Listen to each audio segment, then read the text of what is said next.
Jusqu'à 1h sur Europe 1. Caroline Dublanche.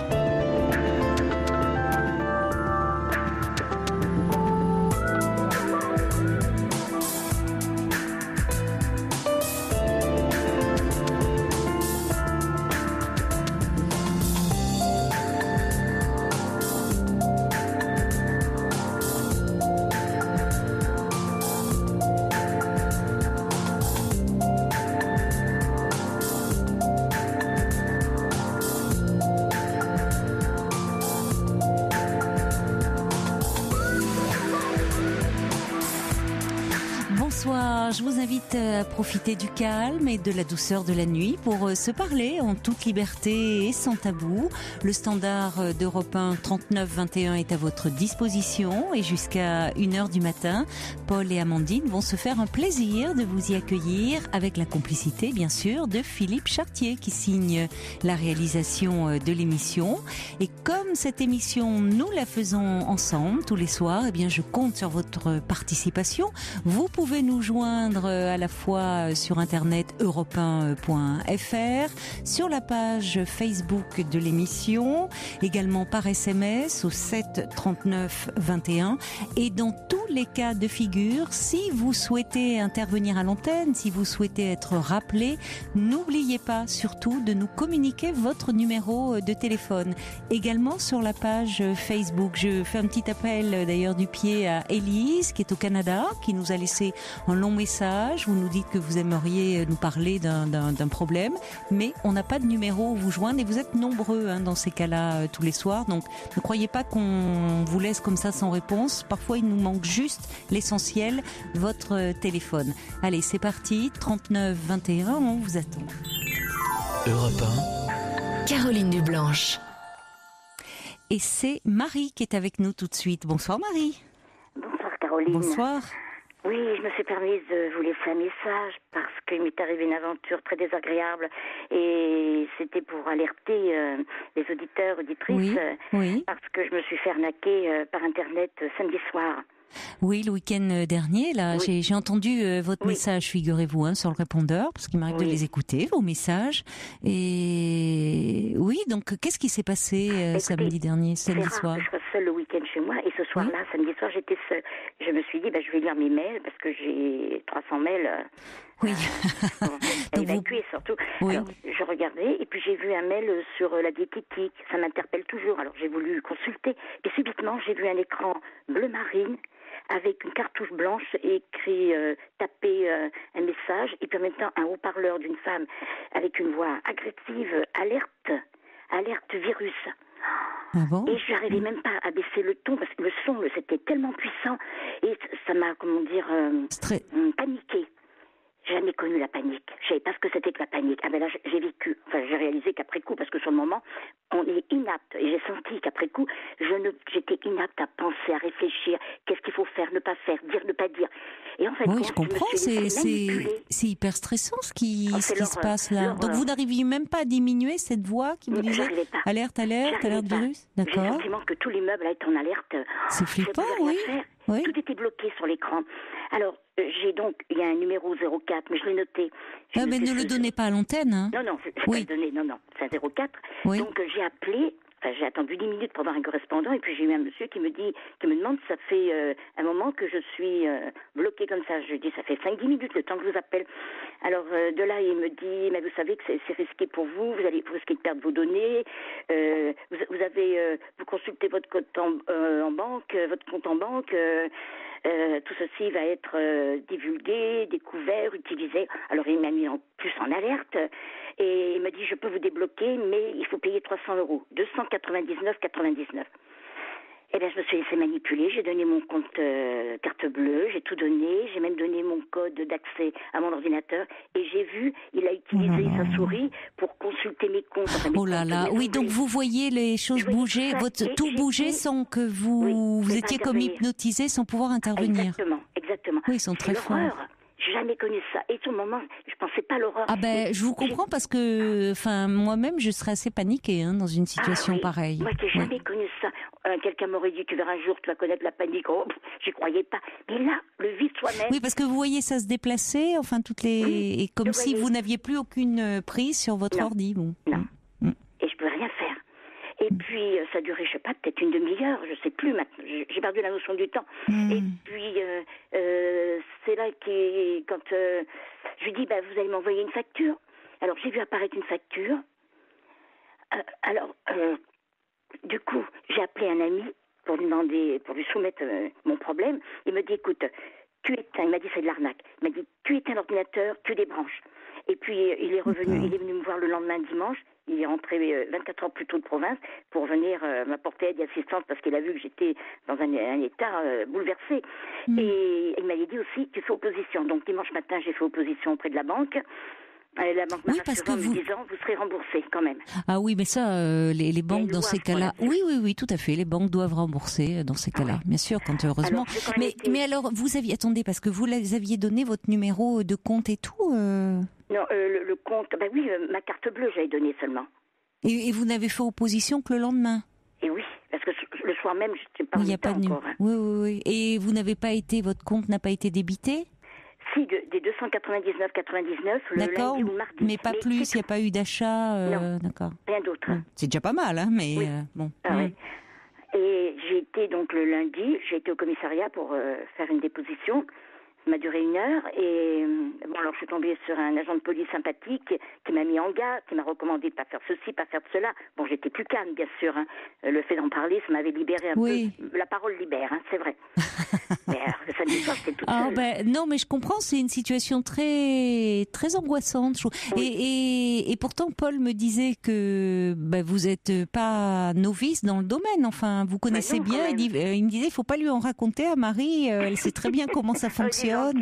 Ah oui, il me disait vraiment. Charmant. Il me disait que vous étiez étonnante, vous saviez très bien. Donc c'est intéressant. C'est pas comme si ça faisait vous découvriez depuis quelque temps Internet et tout ça, pas du tout. Et en même temps. C'est fou quand vous êtes manipulé comme ça. Là, je sais ce que ça veut dire être manipulé. Hein. L'horreur. Mais c'était là que vous voyez quelqu'un parce qu'il vous a parlé aussi de vos photos. Il avait accès évidemment à tous vos dossiers. Vous risquez de perdre vos photos, vous risquez de... Qu'est-ce qu'il m'a dit d'autre? Enfin, plein de choses. Qui pouvaient les utiliser. Mon ordinateur a été détérioré. En plus, j'ai un Mac qui date de 2 ans.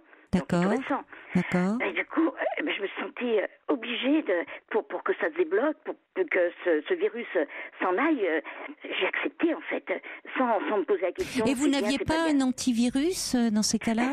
Si, normalement. Un antivirus. C'est pour ça. Cet ami qui est venu me rejoindre dimanche, il m'a acheté par ordinateur un antivirus qui a fait un nettoyage de mon ordinateur. Il n'y avait aucune anomalie. Oui. Donc l'antivirus a été renforcé. Mais maintenant, depuis dimanche, je touche pas à mon ordinateur. Je suis bloquée là. J'ose plus toucher. J'ai peur. Enfin, j'ai peur, façon de parler. Mais j'appréhende.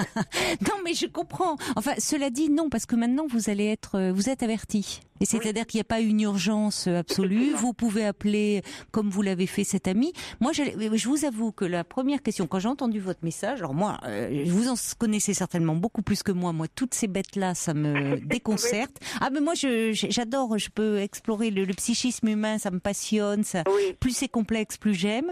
Mais alors, les ordinateurs, je bloque. Je bloque devant parce qu'il suffit qu'on appuie pas sur la bonne touche, ils bloquent et moi, je bloque devant eux. Donc, si quelqu'un me disait virus, je crois que je pourrais aussi faire une crise de panique comme vous. Et en arrivant, je disais à Paul, mais alors, qu'est-ce qu'on fait dans ces cas-là? Et Paul me disait, comme vous l'avez dit, on éteint et on débranche. Voilà. C'est souvent des... Maintenant, je sais. Oui, c'est souvent des arnaques. J'ai grandi durant tout le week-end, là. Hein. Je trouve que vous en êtes quand même sacrément bien sorti, quand même, malgré tout. Parce que ça aurait pu aller encore plus loin, finalement. Parce qu'il y a quelqu'un qui dit, oui, mais il faut pas être naïf. Il y a quelqu'un qui a appelé le 3921 en disant, il faudrait prendre des cours d'Internet. Je précise. Est-ce que je peux donner votre âge, Marie, ou est-ce que... Oui, vous pouvez, bien sûr. Vous avez 73 ans, je vois. Oui. Et vous êtes étonnant. On voit que vous maîtrisez bien. Vous maîtrisez bien la chose pour vraiment, il n'y a pas du tout de naïveté derrière. Je pense qu'on aurait été beaucoup dans ce cas-là à paniquer. Effectivement. Alors, il y a le suricate qui dit ne jamais, c'est écrit en gros caractères, donner son numéro de carte bleue à personne. Je l'ai entendu dire X fois. Oui, mais Oui, mais là, tout d'un coup, vous êtes chez vous, vous êtes sur. Oui. C'est pas comme si vous êtes dans un distributeur automatique en train de retirer de l'argent. Bon, là, vous l'auriez pas fait. Mais là, vous êtes chez vous, vous êtes devant votre ordinateur. On pense être tranquille. Et en fait, bon, le suricate dit dans de pareils cas, éteignez simplement l'ordinateur et rallumez-le. Si le virus persiste, il faut voir un informaticien en personne. Ah oui, carrément. Carrément, il faut faire appel. Et alors, on les trouve où, ces informaticiens? J'en ai un en bas de chez moi. Paul me dit, il écoute dans les pages jaunes. Vous voyez, c'est tellement un métier que je consulte pas. Je pense même pas aller voir dans les pages jaunes qu'ils existent. Oui, effectivement.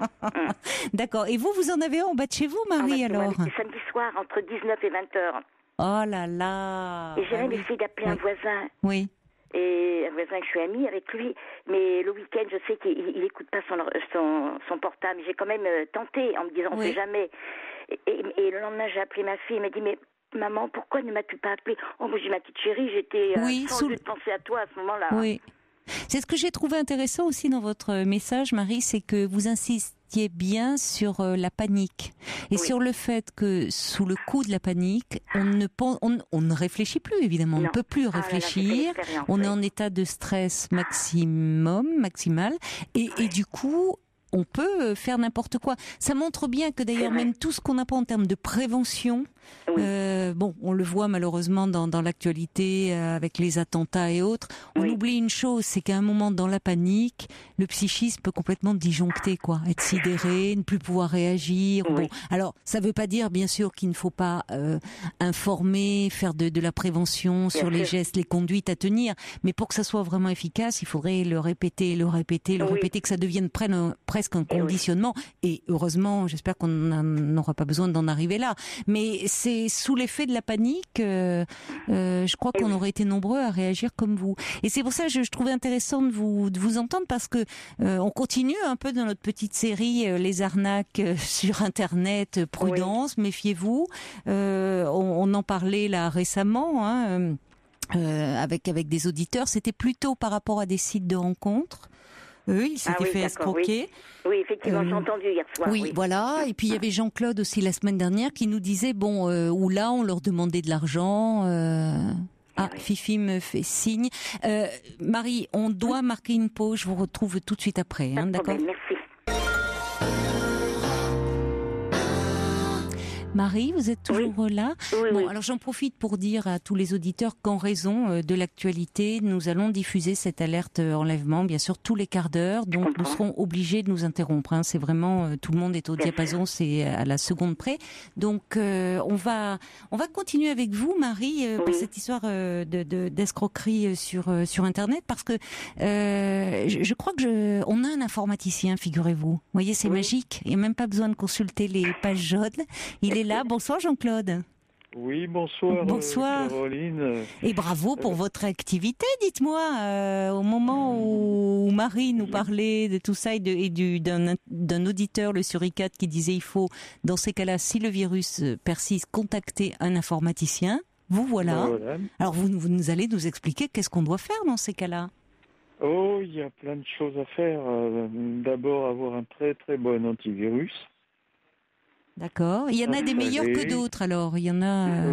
Oui, il y en a des bons, il y en a des moins bons. En fait, là, d'après ce que j'ai compris, cette situation, ça s'appelle du rançonnage. Vous pouvez. Marie est là, à votre écoute, donc vous pouvez lui poser des questions, dialoguer avec elle, surtout. N'hésitez pas.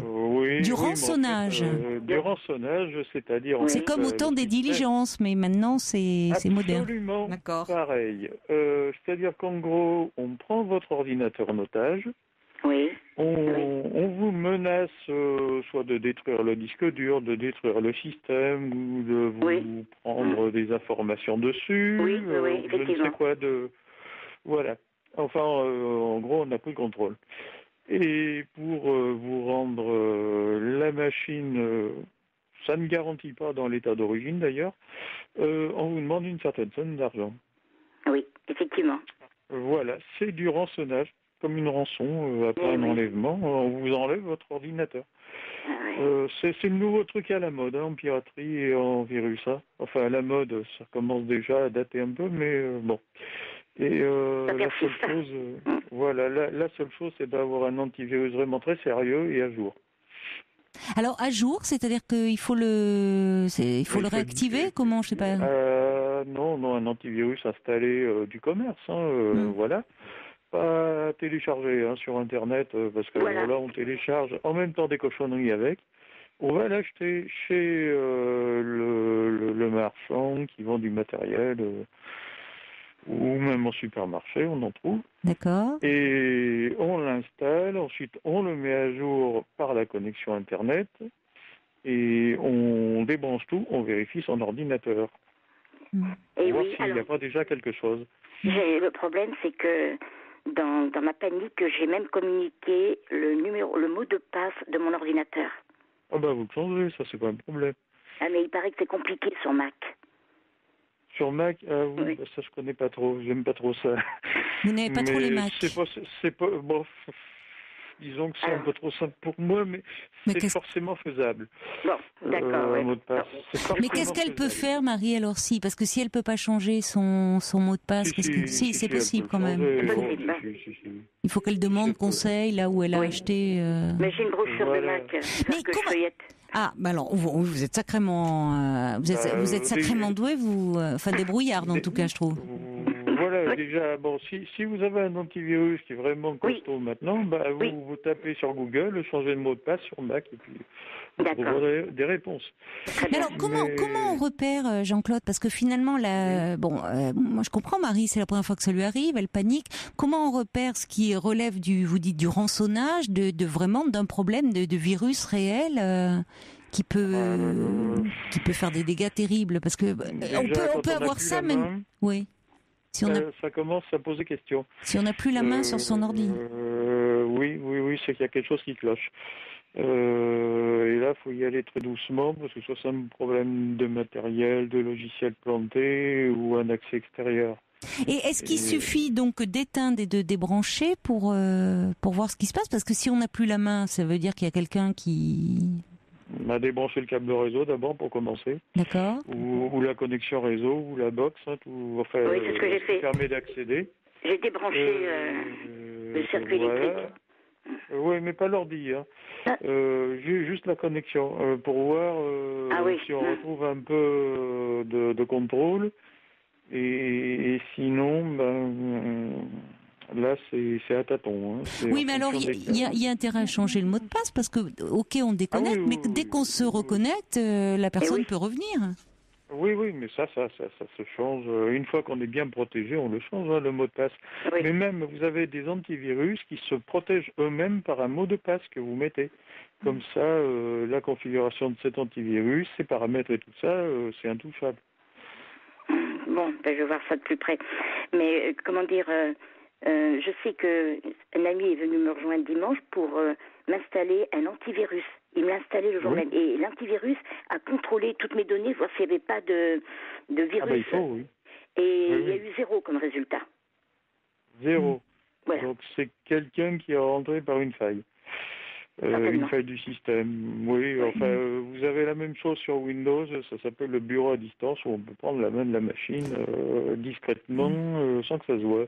Voilà. Alors moi j'essaierais bien de reprendre la main, mais j'avoue que je suis complètement déconnectée moi. Je suis en terre inconnue là avec vous deux.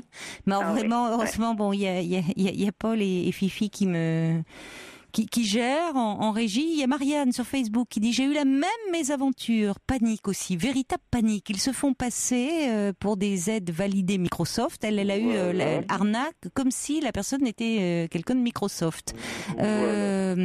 Si écran bleu. Des outils qu'on vous propose. Vérifiez votre ordinateur gratuitement et puis après télécharger ceci. Surtout pas toucher à ça. D'accord. Non. Le logiciel qu'on a acheté chez le marchand ou au supermarché, un point, c'est tout.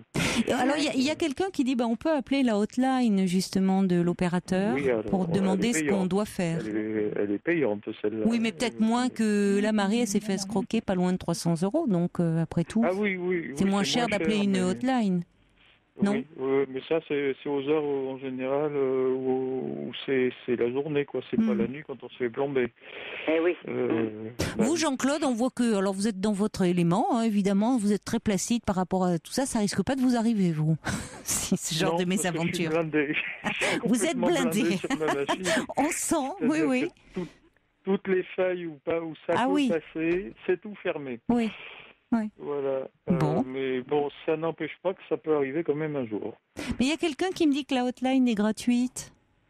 Ah non, pas suivant les... Non, il y a des éditeurs, c'est payant. L'antivirus que j'ai, c'est payant. Alors sinon, il y a quelqu'un aussi, un auditeur, Pam, qui dit qu'on peut aller voir dans la rubrique aide de l'ordinateur.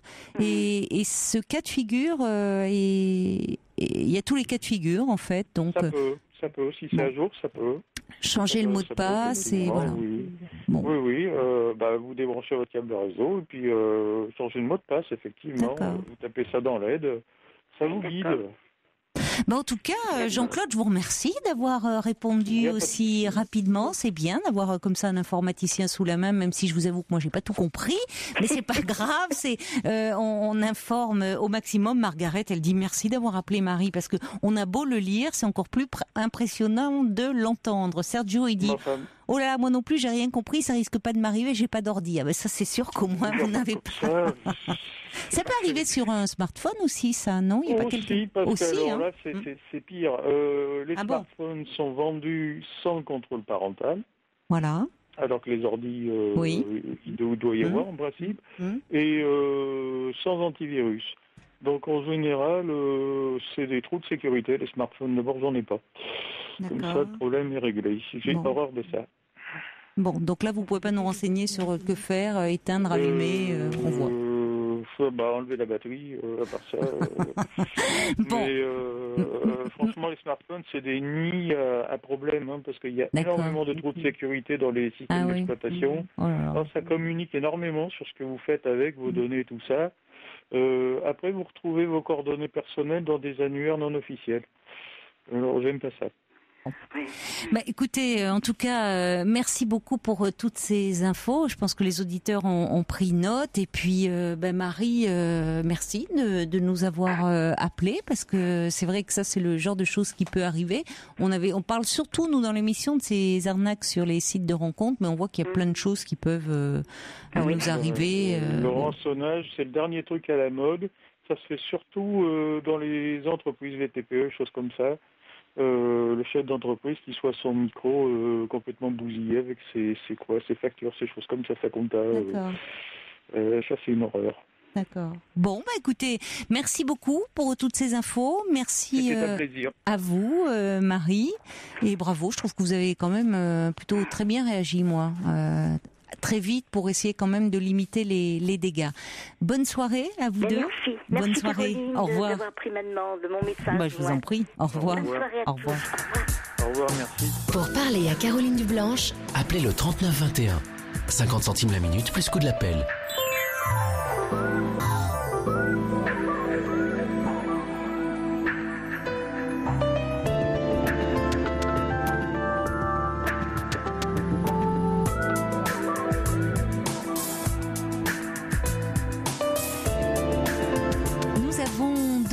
Devant nous, 2 heures volées à la nuit pour prendre le temps de se parler, de s'écouter pour mieux se comprendre. Alors si vous avez des soucis un peu trop lourds à porter, un chagrin d'amour, des questions qui vous tourmentent, l'antenne d'Europe 1 est ouverte jusqu'à 1h du matin. Paul et Amandine vont vous accueillir au 39 21, numéro que je vous invite à composer si vous souhaitez intervenir à l'antenne ou si vous souhaitez apporter votre soutien, un auditeur ou une auditrice. 39 21. Vous avez également les mails à votre disposition, bien sûr, europe1.fr, la page Facebook et les SMS au 7 39 21. N'oubliez pas de commencer votre SMS par le mot nuit. En tout cas, merci à tous parce que vous avez été très nombreux à appeler le standard pour donner des conseils à Marie. Il y en a même parmi vous qui donnaient les numéros de hotline. Donc, merci, c'est très gentil. À chaque fois qu'on vous sollicite, vous êtes là et vous répondez présent. Allez, on va maintenant accueillir Laure. Bonsoir Laure. Oui, bonsoir Caroline. Bonsoir. Moi, je vous parle, je veux évoquer avec vous un tout autre sujet. La question que j'ai à vous poser, c'est comment faire le deuil de ses parents quand ils sont partis à 9 mois d'intervalle. Oh là là, c'est une question très dur. à laquelle je serais bien incapable de répondre. C'est-à-dire que moi, je suis dans un état de sidération. Oui, je comprends. Et c'est-à-dire, mon père, je l'ai perdu il y a 2 mois, pratiquement, en février, début février, d'un cancer. Ma mère, 9 mois plus tôt, également d'un grave cancer. Sachant qu'ils nous ont caché la vérité la réalité de leur état. Oui, j'allais vous demander parce que vous avez appris vraiment presque au tout dernier moment. Exactement, c'est-à-dire que en fait, elle avait un traitement pour le sang, ma mère, donc elle avait été régulée par rapport à ça. Et donc, à partir de février 2016, je l'ai vue se décomposer très très brutalement. C'est-à-dire n'avoir plus de force, être complètement amorphe. Et donc, j'étais très inquiète.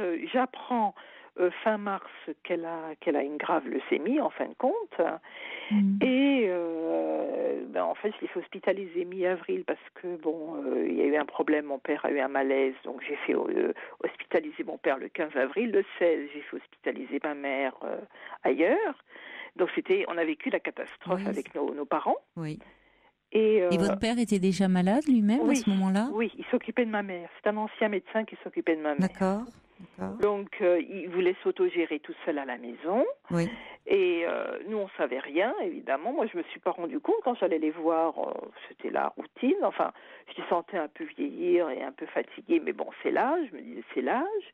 Je savais que ma mère avait un traitement bon et donc on a vécu la catastrophe. Donc au moment où ils ont été hospitalisés, donc tous les deux dans des endroits différents, ils sont décédés combien de temps après ? Alors ma mère 5 jours après. Oh là là. Et mon père, il est revenu en fait. Il n'est pas resté tout de suite. Il est revenu à la maison. Entre-temps, ma mère est partie et donc de la fin avril à la fin mai, mon frère qui n'habite pas en France est venu s'occuper chez lui de mon père pendant 1 mois. Et après on a voulu le placer parce qu'il marchait déjà presque plus suite à sa maladie en maison de retraite. Donc on l'a placé début juin en maison de retraite. Et il était d'accord pour ça ? Ah oui. Forcément, puisqu'il il devenait de moins en moins autonome du fait de sa propre maladie. Et là, vous le saviez à ce moment-là ? Vous en a parlé ? Oui, j'ai compris que lui se dégradait quand il a fait son malaise, en fait. Il a fait un malaise en avril, il n'a pas arrêté de se dégrader depuis. C'était un souhait, donc, de leur part, à tous les deux, de vivre ça à deux et de ne pas vous en informer, ni votre frère ? Je n'en sais rien, je peux même pas vous dire. Parce vous n'avez pas posé la question après à votre père ? Il y avait des non-dits, donc Oui, mais ça, on voit qu'il y avait des non-dits. Et ça montre une chose, en tout cas, c'est que parfois, on décide de ne pas parler pour protéger. On dit pour protéger l'entourage. Mais on voit bien que dans ce que vous nous dites, là, ça vous a pas protégé. Enfin, ça a été très violent pour vous. Au moment où vous faites hospitaliser, où vous découvrez finalement le mal dont souffre votre mère, elle est hospitalisée. 5 jours après, elle n'est plus là. Voilà. Donc vous n'avez pas eu le temps de se préparer, si tant est qu'on puisse se préparer, mais quand même, il y a quelque chose qui se met en place. Il y a une grande culpabilité, parce que je me dis, si j'avais été au courant, je les aurais fait hospitaliser tous les deux, ou j'aurais fait des choses pour eux, déjà dès l'année 2015, puisqu'ils ont certainement commencé à se dégrader à ce moment-là, tous les deux, en fait. Oui, ça aurait été compliqué pour vous, puisqu'après tout, c'était aussi le choix qu'ils ont fait. Oui, mais enfin bon, voilà. Mais ce qui s'est passé, c'est qu'on a vécu la catastrophe, puisque le corps à un moment donné parle, et puis ils ont pu, voilà. Mais ils étaient suivis néanmoins, j'imagine. Ou alors ils ne se soignaient pas. Si, vous me dites que votre mère. Je pense qu'ils ne se soignaient plus. C'est-à-dire mon père, il pensait qu'ils étaient tous les deux en fin de vie et qu'ils s'autogéraient tout seuls. Mais ça encore, on l'a appris. Mon frère l'a appris quand il est venu s'occuper de mon père. En parlant un peu à votre père, il a pu un peu démêler les choses. Il a pu démêler les choses, mais on n'était pas au clair du tout, tous les deux. Ni moi ni lui, on en a reparlé après, on savait ce qu'ils avaient. Oui, donc c'est ça aussi qui est pesant pour vous, c'est qu'au fond, vous n'avez pas pu vraiment savoir, on peut penser presque une décision de couple qu'ils ont pris. C'est pas bien. On ne sait pas. Oui, certainement. Hein.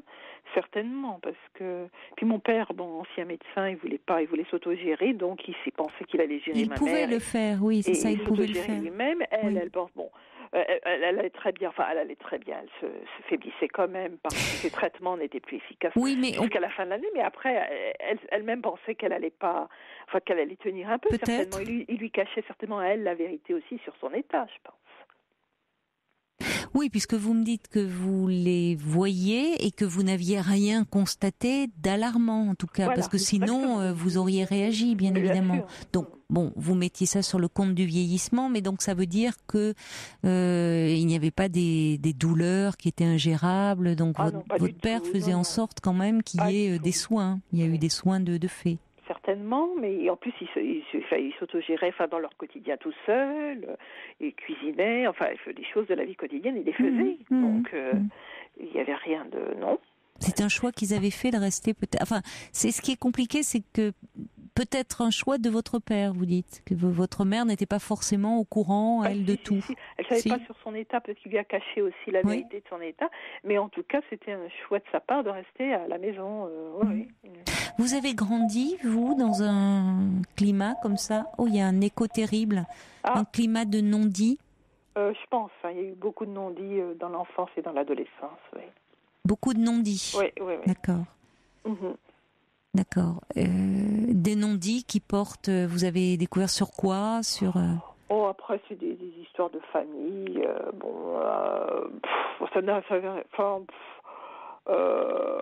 C'est-à-dire mes parents étaient très pudiques dans tout. C'est différent la pudeur, hein. C'est même important la pudeur. Mais c'était des personnes discrètes et qui n'aimaient pas s'épancher, on va dire.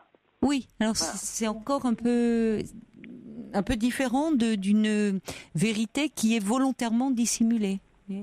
Ah oui. Bon, enfin pour vous, donc vous les perdez brutalement. C'est au moment quasiment où vous apprenez qu'ils sont malades, le décès suit peu de temps après. Voilà, exactement. C'est évidemment brutal. Ça fait un peu comme un accident. En fait, parce que pour mon père, disons que il était en maison de retraite, donc depuis le mois de juin dernier, depuis le mois de décembre 2016, je l'ai vu quand même péricliter, et je me suis dit, il vivra encore jusqu'à la fin de l'année 2017, quelques mois, et ça a été brutal le fait qu'il parte comme ça en février. Aussi, parce que je pensais pas du tout que... Que ressentez-vous, vous, quand vous pensez à tout ça? Vous m'avez parlé de culpabilité, en disant que vous auriez aimé, si vous aviez su que leur état était aussi altéré, peut-être décider d'une hospitalisation. Quel autre sentiment ou émotion ils sont associés? Quand vous pensez à eux, à ce qui s'est passé? C'est de la sidération, parce que quand je me lève le matin, je me dis est-ce que tout ce qu'on a vécu est vrai? Pour moi, c'est un peu un déni, une sidération mélangée. Donc c'est compliqué, puisque... Alors je me fais aider un peu par une psychiatre que j'ai recontactée. D'accord. Et qui me donne un léger stimulant.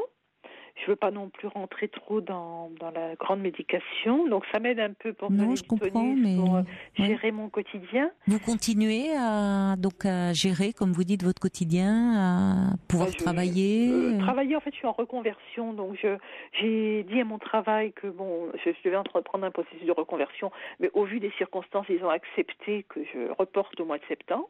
D'accord. Oui, donc, c'est bien. C'est bien ça. C'est bien, ça me laisse le temps de me reposer. Puis je suis payée entre-temps, donc voilà. Donc actuellement, vous êtes c'est comme un arrêt, vous n'allez plus à votre travail? Je vais plus à mon travail, mais voilà, je suis quand même payée. Alors c'est bien c'est comme un arrêt. Je ne sais pas, c'est bien ou pas bien, je ne sais pas d'ailleurs, parce que finalement c'est pas facile non plus de se retrouver. Comment vous êtes entourée? Comment ça se passe?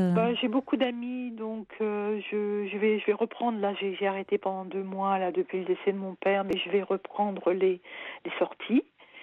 Et parce que je me suis un peu enfermée pour me reposer aussi, j'étais très fatiguée. Oui, mais je comprends. Vous vivez seule par ailleurs? Oui, je suis célibataire sans enfant. D'accord. Mais voilà, je suis très entourée au niveau relationnel. La famille, bon, j'ai des cousins, mais bon, on se voit de temps en temps, mais je suis pas seule. Puis actuellement, comme je ne travaille pas, je me suis quand même inscrite pour moi à des stages professionnels pour élargir mes compétences. Donc, je suis quand même occupée, si vous voulez.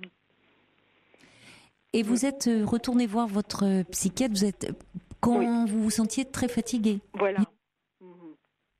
Parce que vous vous sentiez très très fatiguée, c'est ça, hein, ça, à un moment, c'est la fatigue qui a pris le dessus. Oui. Un peu en état de choc. Oui. Mais il faut du temps, hein, au psychisme pour intégrer la disparition. Ouais. C'est le mot, hein, que vous utilisez. Il y a une forme de sidération où finalement on peut se réveiller, se dire est-ce que tout ça est bien vrai ? Où on peut se retrouver à faire le geste d'appeler, de composer un numéro sur un téléphone, enfin, ou de. Il y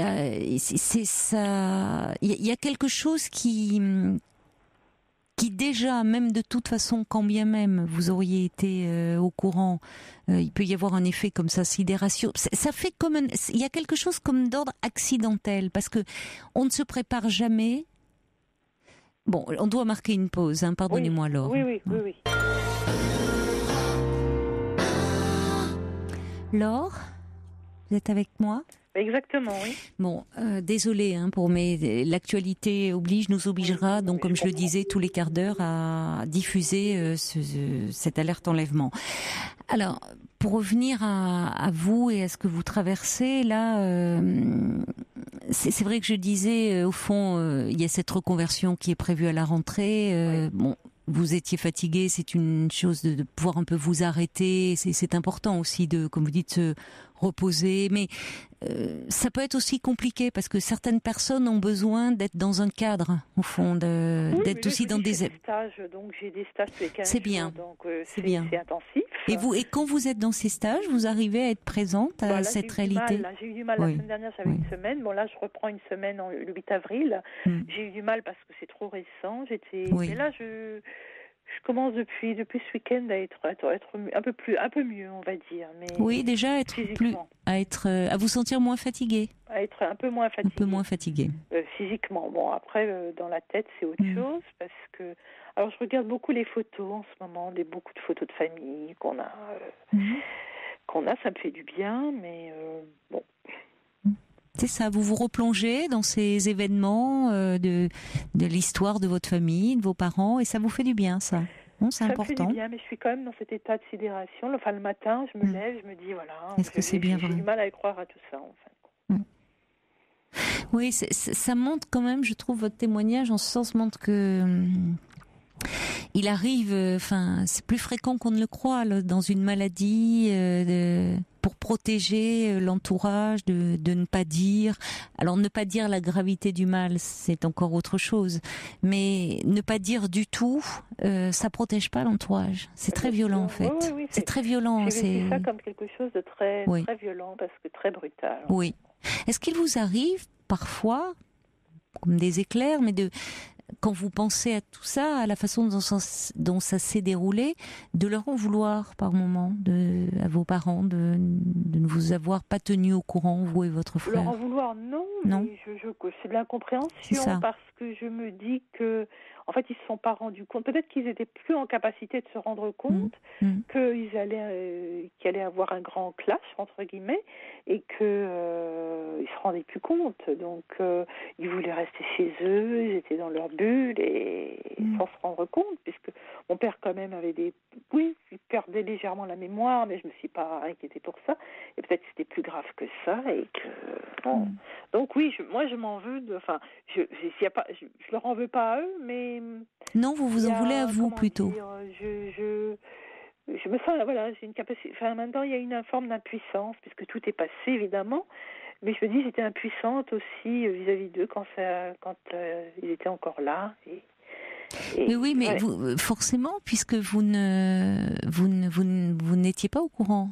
Oui. Et puis, de toute façon, vous savez, par rapport à ses proches, on se sent toujours très impuissant, parce que quand bien même vous auriez été au courant... J'aurais fait des choses, j'aurais mis dans des centres, même si je pouvais rien faire pour eux, je les aurais mis dans des centres de soins palliatifs, j'aurais forcé la main pour Ils n'auraient peut-être pas voulu, ils n'auraient peut-être pas voulu, hein. Ils n'auraient peut-être pas voulu.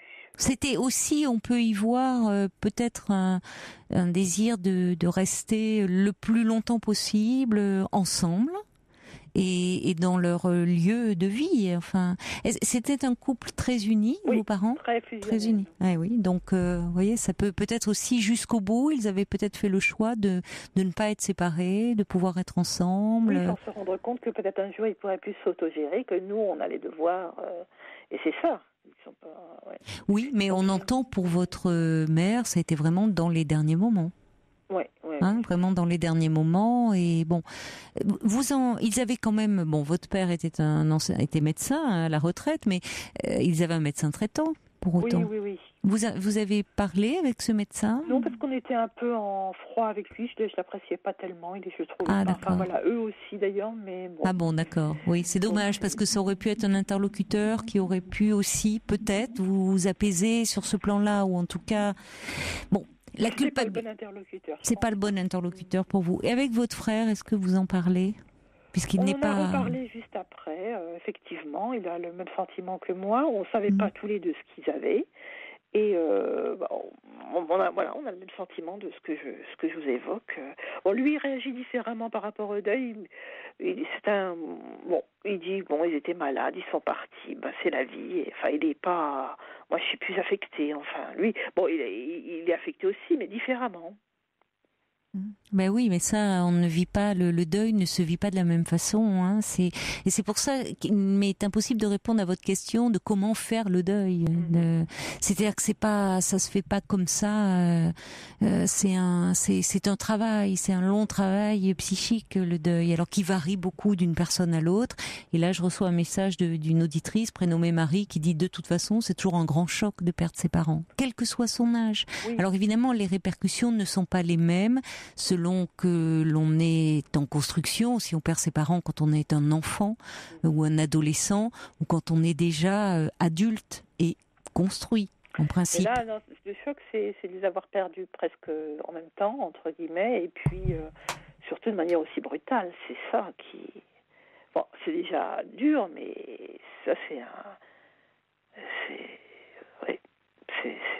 difficile. Ce qui est très dur, c'est le fait que vous n'ayez pas pu finalement. Il y a cette culpabilité de ne pas avoir su, comme si vous vous en vouliez, de ne pas avoir repéré qu'il se passait quelque chose. Mais bon, vos parents ont fait en sorte que vous ne soyez au courant de rien, et ça montre aussi que d'une certaine façon leur état le permettait quand même malgré tout, parce que sinon vous les voyez souvent, vos parents? Oui, assez régulièrement, au moins 2-3 fois par mois, voire si j'y allais une fois parfois une semaine, sinon si je pouvais pas un peu moins, mais on s'appelait, oui. D'accord. Donc c'était assez régulier les contacts en tout cas. Il va vous falloir du temps, hein. Et c'est du temps, c'est ce que dit aussi cette auditrice, Marie. Le temps apaise. Déjà, je trouve que vous avez cette histoire de travail, ça correspond, finalement, ça tombe plutôt bien. C'est-à-dire que c'est un temps où vous avez à la fois des stages qui vous offrent un cadre un peu, qui vous permettent de rester dans des projets, et en même temps de vous reposer, parce que vous avez aussi besoin de temps pour vous, parce que là aussi ça dépend vraiment des personnes et de la façon dont chacun le vit. Il y a des personnes qui ont besoin de continuer leur vie, et le travail permet de s'accrocher aussi à quelque chose de concret, de maintenir un cap. Pour d'autres personnes, parfois ça ne va pas être possible. Elles ont besoin vraiment de repos, comme vous dites, et d'un temps d'arrêt finalement. Mais c'est pas parce qu'on travaille d'ailleurs qu'on n'est pas occupé psychiquement par ailleurs, hein, dans cette perte et dans cette disparition. Quand on parle, le deuil, c'est un véritable travail psychique, mais qui se fait la plupart du temps à notre insu. Hein, c'est-à-dire qu'on se dit pas, il n'y a pas un travail avec des étapes, c'est quelque chose qui se fait à notre insu et qui varie aussi selon les personnes au niveau temps. Bon, ça dépend aussi beaucoup de la relation que l'on a eue avec les êtres disparus. Là, j'entends qu'il y avait une relation... Attachement, oui. d'attachement, pas de... beaucoup pour nous, oui. Bon. Ça compte aussi, ça. C'est-à-dire que plus la relation a été, je dirais, paisible, sereine, enfin solide, ça aide aussi dans ce travail de deuil. C'est plus compliqué quand il y a eu des relations très conflictuelles, très difficiles, beaucoup de manques, parce que le décès vient rappeler qu'il y a quelque chose qui n'est plus possible. Alors que même si on est en conflit, en l'occurrence là avec ses parents, qu'on ne les voit plus, ou on peut toujours se dire que ça peut s'arranger dans un coin de sa tête, ou que des choses peuvent se réparer. La réalité du deuil vient de dire que là, il y a quelque chose de plus possible concrètement avec eux. Ce qui peut se travailler ailleurs, hein. Évidemment, vous en parlez auprès d'un thérapeute. On peut toujours, bien évidemment, travailler le lien pour essayer soit de trouver une forme d'apaisement. Oui, j'espère que oui, effectivement, le temps va... Oui, le temps va vous aider. Et si des éditeurs qui ont vécu ce genre de situation veulent témoigner, veulent partager, ce sera bienvenu parce que ça peut m'aider aussi. Vous avez besoin, oui, vous avez raison, d'échanges, de partager. Et aussi ce genre, vous voulez dire le fait d'avoir perdu ses parents en n'ayant pas... Des parents qui ont tenu à cacher la gravité de leur mal, c'est ça ? Oui. Ou pas forcément. Pas forcément, c'est le fait. Des personnes qui ont vécu qui sont en deuil rapprochés ou effectivement également des non-dits par rapport à l'état de santé. Oui, mais c'est-à-dire que ces deuils aussi rapprochés accentuent l'effet de sidération, hein, qui est de toute façon là après la perte d'un être aimé, mais la proximité de ces deux deuils fait qu'à un moment ça devient un peu impensable. C'est trop. Vous voyez, il y a j'ai l'impression d'un grand vide. Oui, bien sûr, oui. Et le psychisme, il est résistant, mais il a beau, là, il encaisse choc sur choc, hein. Donc, à un moment, c'est pour ça que je trouve que vous faites face, vous êtes courageuse, enfin, vous anticipez même le fait d'avoir repris contact avec cette psychiatre. Enfin, c'est bien. Vous savez aussi prendre soin de vous dans ces moments-là. Ça va mieux depuis peu, parce que j'étais vraiment très mal pendant un mois et demi quand même. C'est depuis février. Mais là, je commence à reprendre le dessus. C'est pourquoi je fais les démarches, si vous voulez. C'est bien, il y a des moments comme ça, vous avez raison de profiter des moments où vous vous sentez un peu mieux, un peu moins fatigué pour faire les démarches, et ne vous inquiétez pas s'il y a des moments où vous avez le sentiment que vous replongez, parce qu'il y a ces allers-retours aussi dans ce processus. C'est-à-dire il y a des moments où on a l'impression qu'on peut enfin un peu sortir la tête hors de l'eau, qui en est moins abasourdi, choqué ou absorbé par la tristesse, et puis brutalement, on ne sait pas bien pourquoi, on peut être rattrapé à nouveau. C'est des mouvements parfois d'aller-retour comme ça. C'est pour ça que ça peut être assez long et qu'il faut l'accepter, même si évidemment quand on est dans ces moments-là, c'est compliqué. Et vous êtes entouré aussi, ce qui est une force, d'amis, de personnes qui... Oui, là, je reprends contact. Oui, je vous avoue que j'avais complètement fait le vide. Là. Je demandais aux personnes de plus m'appeler parce que juste après ce qui s'est passé, les personnes voulaient à tout prix m'aider, voulaient m'appeler. Bon, à un moment donné, on a envie de calme. Oui, c'est vrai. Les gens ne comprennent pas forcément. Donc là, j'ai repris contact et progressivement, j'organise je reprends le cours de ma vie, entre guillemets. Bon, il n'est pas encore repris. Oui, vous êtes volontaire, vous êtes courageuse et vous faites, je trouve, relativement bien face à cette situation qui est évidemment très brutale. Écoutez, si on a des témoignages pour vous, Laure, on vous les transmettra bien volontiers hors antenne, hein, d'accord ? Oui, et puis si les personnes effectivement veulent m'appeler, avec plaisir. Mais d'ici là, prenez soin de vous. Je vous remercie en tout cas de votre écoute et... c'est moi qui vous remercie de votre confiance et je vous dis bon courage, hein, Laure. Merci beaucoup. Au revoir. Bonne soirée, Caroline. Pour parler à Caroline Dublanche, appelez le 3921. 50 centimes la minute plus coût de l'appel.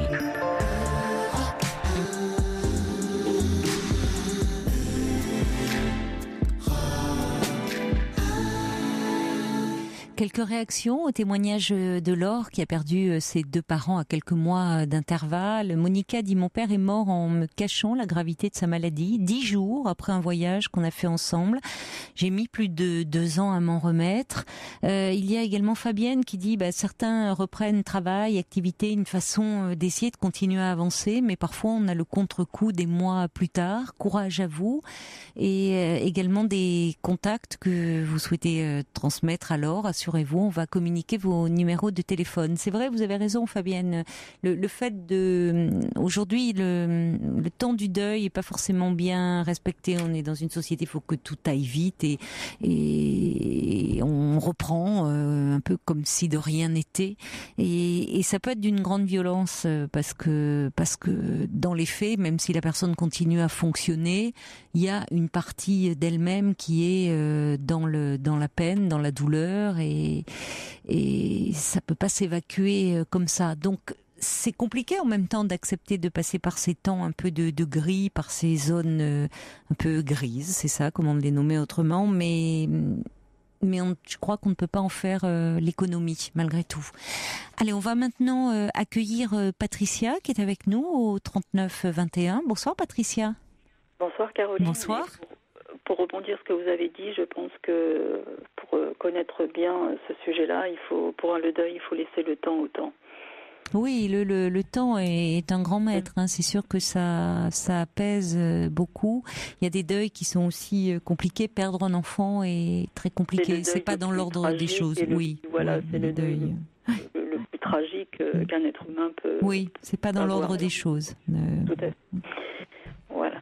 Donc moi je vous appelle parce que voilà, j'ai un petit souci avec mon fils de 14 ans, donc qui est par ailleurs adorable, il n'y a pas de souci. Mais qui est amoureux en ce moment, c'est ça ? Voilà, le souci est que il est amoureux. Alors le problème c'est que le premier amour d'adolescent, comme nous les adultes on l'a tous vécu, c'est le plus beau, c'est le plus magnifique. Le problème c'est que ça prend une ampleur énorme dans sa vie et dans la vie de cette jeune fille aussi. Donc faut savoir aussi que pour des raisons professionnelles, j'ai aussi déraciné mon fils et moi, donc on vit en région parisienne, on ne connaît personne, ça fait quelques mois que nous sommes en région parisienne, donc nous avons quitté notre belle région et disons que c'est vrai que vous étiez où auparavant ? Dans les châteaux de la Loire, Blois, Chambord. Oh là là. Et alors vous avez dû venir pour le travail ? Oui, pour des raisons professionnelles. Donc. Et alors il a laissé son amoureuse. Non, le problème n'est pas là. C'est que comme tous les adolescents, bien sûr, c'est les réseaux sociaux et en fait, il a rencontré cette jeune fille sur les réseaux sociaux et il ne l'a jamais vue. Donc le souci est que cette histoire prend une ampleur énorme et nous avons décidé donc avec les parents de cette jeune fille qui par ailleurs est très bien aussi, mais qui est de l'autre côté, ça prend une ampleur aussi énorme dans la vie de cette jeune fille. Et nous avons décidé de mettre fin à cette relation.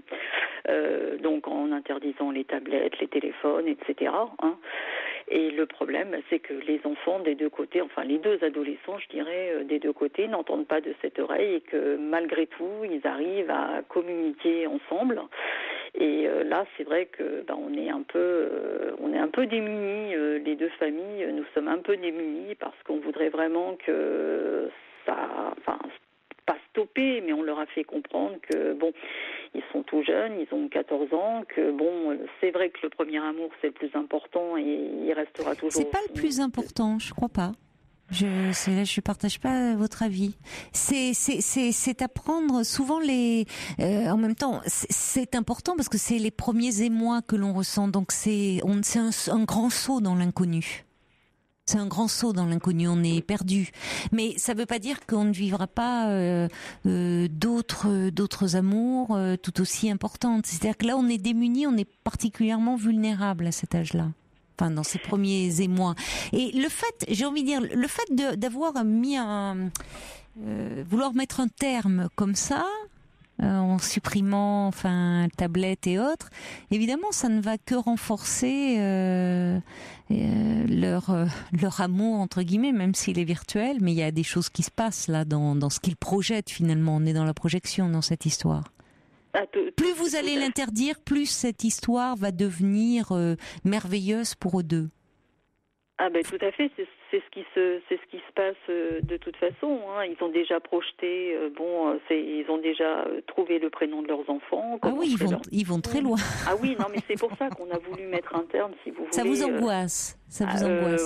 Oui, et les parents de l'autre côté aussi, ce qui est tout à fait normal. Bon, on arrive à nous sommes appelés, nous avons communiqué ensemble, et c'est vrai qu'ils avaient même décidé de passer. Alors ils nous ont fait un stratagème pas possible des deux côtés. Ils ont organisé un week-end, pour qu'ils puissent se voir, etc. Donc, tout en faisant passer que moi j'étais d'accord au niveau des parents de la jeune fille, et inversement que mon fils m'a fait croire que ses parents étaient d'accord. Or, c'était pas du tout le cas, quoi. Donc, on est vraiment, en deux adolescents qui, découvrent, oui, mais ils découvrent ce sentiment. Moi, on voit bien d'ailleurs, il y a quelque chose encore. C'est un peu comme les contes de fées là. Ils se marièrent et eurent beaucoup d'enfants. On voit qu'il y a quelque chose encore de l'enfance qui est très présent, qui rend les choses très émouvantes, je trouve, de l'extérieur. Il y a quelque chose d'émouvant dans ce qui peut, vous savez, j'ai envie de vous dire, disparaître du jour au lendemain. À partir du moment où, dans leur vie réelle, ils vont tomber amoureux, ils vont rencontrer quelqu'un avec qui ils vont vivre là une relation, avec des sensations, des émotions là très concrètes, ce qui ne veut pas dire que ce qu'ils éprouvent c'est nul et non advenu, bien sûr. Hein. C'est ce qu'ils ressentent, c'est pas virtuel. Mais je trouve que là, je ne sais pas d'ailleurs qu'est-ce qui fait. Donc vous êtes entré en relation avec les parents de cette jeune fille parce que vous étiez d'accord tous les deux. Vous trouviez pourquoi vous vouliez mettre un terme comme ça parce que ça les perturbe. Vous trouvez qu'ils ne travaillent plus au collège et qu'est-ce qui se passe pour non, pas du vouloir tout, tout arrêter? Pas du tout. C'est que ils étaient toujours sur leur tablette et toujours dès mon fils, dès qu'il se lève, c'est la tablette tout de suite pour entrer en communication avec elle. C'est à Noël, c'était très mignon. À Noël, c'était lui offrir un gros nounours. Alors il y a le côté aussi enfant qui m'a beaucoup ému. C'est qu'à Noël, il lui a offert un ours en peluche avec un t-shirt à lui auquel il avait mis du parfum. Vous voyez, dans un colis. Il y a le mélange de l'enfance et de l'adolescence déjà, avec le t-shirt et le parfum. C'est vrai que c'est charmant parce qu'il y a les deux qui se rejoignent comme moi je pense, je vous donne mon point de vue. Plus vous allez, plus ils vont vous sentir opposés à cette histoire. Plus elle va devenir subversive, transgressive, et plus ça va être excitant pour eux. Donc, il ne s'agit pas ni d'aller. L'attitude, elle est, à mon avis, dans l'entre-deux. C'est-à-dire, il ne s'agit pas d'être opposant, et il ne s'agit pas non plus d'être hyper complaisant et à alimenter leurs fantasmes sur le fait que, bien sûr, ils ont trouvé la personne et que ça y est, cet amour-là va conditionner toute leur vie. Mais je pense que vous pouvez limiter, c'est-à-dire un peu comme on peut le faire d'ailleurs à cet âge-là, c'est-à-dire à certaines heures, ce que conseillent beaucoup de pédopsies, c'est-à-dire passer une certaine heure, c'est fini, on éteint tout. Qui ne soient pas toujours branchés comme ça en permanence l'un sur l'autre. C'est un peu compliqué, mais enfin qu'il y ait des pauses. Oui, interdire complètement, je pense que vous voyez, de toute façon ça ne marche pas. Ils vont trouver des moyens d'entrer en relation et ça va devenir d'autant plus tentant. Alors que finalement, à un moment, la réalité va prendre le dessus. Il faut les préparer aussi un peu à ça d'ailleurs, en disant par rapport à ce qu'ils éprouvent, mais qu'au fond ils ne se sont jamais rencontrés et que dans la rencontre amoureuse, il y a aussi quelque chose qui se passe. Qu'on ne peut pas définir finalement, qui est dans cette rencontre, qu'est-ce qui fait qu'on est complètement sous le charme de quelqu'un? C'est ce qui fait toute la magie de l'état amoureux, qu'il découvre, mais beaucoup à travers quand même des projections. Alors il pourrait vous répondre, mais j'ai des photos, on discute ensemble, mais c'est quand même, c'est pas pareil. c'est pas tout à fait pareil, mais c'est comme s'il s'initiait là, et sans trop de prise de risque au fond. Tout à fait. Alors, il prend aussi le prétexte, parce qu'il a que 14 ans, il prend le prétexte de dire oui, mais mamie a rencontré papy, elle avait que 14 ans et demi, tu vois, ils sont toujours ensemble, ils sont âgés maintenant. C'est vrai, ça peut arriver aussi. Vous pouvez aussi leur dire, pourquoi pas. Alors, voilà. Vous pouvez dire, c'est vrai qu'il y a ils ont raison, c'est-à-dire qu'il y a des histoires. Je pense qu'on en verra de moins en moins, malheureusement, je ne sais pas, oui. Parce que justement, aujourd'hui, on est beaucoup plus sollicité qu'on ne l'était à l'époque de leurs grands-parents. Ce qui ne veut pas dire que, vous voyez, donc, mais c'est un peu, c'est compliqué ces histoires parce que ils sont en même temps beaucoup dans le fantasme. Dans les projections qu'ils peuvent faire sur l'autre, sur l'amour, on voit ils s'accrochent encore à l'enfance. Hein. Quand je trouve que ça fait un peu conte de fées, cette histoire de nounours envoyé à Noël, ça reste finalement très charmant. Et là où vous pourriez déjà vous inquiéter s'ils étaient ensemble en se disant oh là là là, où est-ce que ça va nous mener, même peur que ça aille plus loin, des conséquences. Au moins, il n'y a pas trop de prise de risque, ils se voient pas. Si ce n'est que à un moment, l'un comme l'autre peuvent tomber amoureux de quelqu'un qui fait partie de leur entourage. Et là, ça risque d'être difficile pour c'est ce que j'ai essayé d'expliquer à mon fils, mais mon fils me dit non, ne veut pas entendre. Il y aura je veux pas en entendre parler. Il y a qu'elle, il y aura qu'elle. Voilà. Alors bon, c'est vrai que moi, du fait de mon travail, j'ai des horaires un petit peu particulières, donc je suis pas toujours là. Et bon, j'ai des jours de repos dans la semaine, mais bon, je travaille aussi le samedi. Et j'ai une amplitude horaire qui est énorme, donc je suis pas toujours à le surveiller et avec la tablette, et je veux pas non plus me dire bon, j'emmène la tablette au travail parce que il va, voilà. Et par ailleurs, c'est un enfant qui ne traîne pas. Non, mais on va devoir marquer une pause et on va reprendre un peu sur peut-être des limites à poser. Hein. Restez avec nous, Patricia. Europe 1. Caroline Dublanche. Patricia, donc vous demandez, vous l'élevez seul, hein, votre fils, donc. Oui. Donc vous demandez quand vous n'êtes pas là, il est sur sa tablette.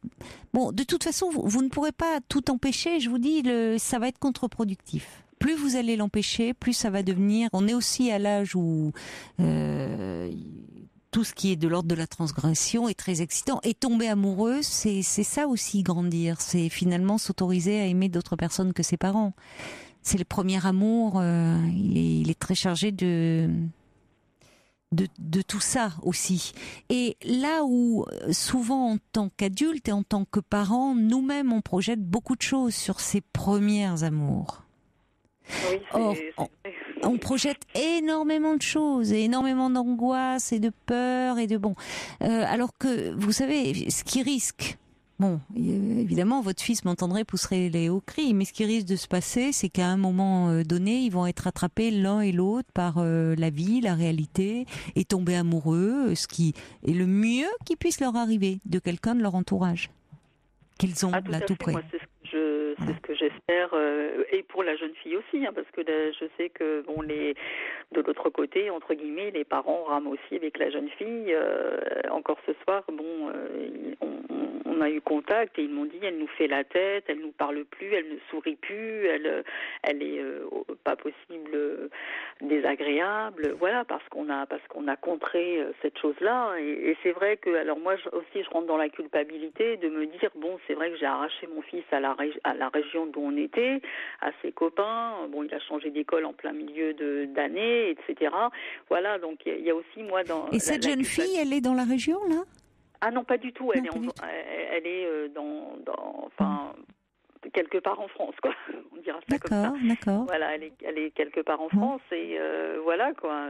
Oui, mais il y a aussi, c'est important parce que c'est un moment où vous culpabilisez d'avoir un peu coupé votre fils de ses relations amicales, et c'est très important à cet âge-là. Bon, en même temps, qu'est-ce que vous voulez ? Il y avait aussi une réalité qui s'imposait à vous, c'est que vous aviez une opportunité professionnelle en région parisienne. Oui, voilà. Et la réalité, ça montre qu'elle reprend le dessus parfois. Bon, c'est comme ça, on peut le déplorer, mais il faut bien vivre. Donc, évidemment que ça joue.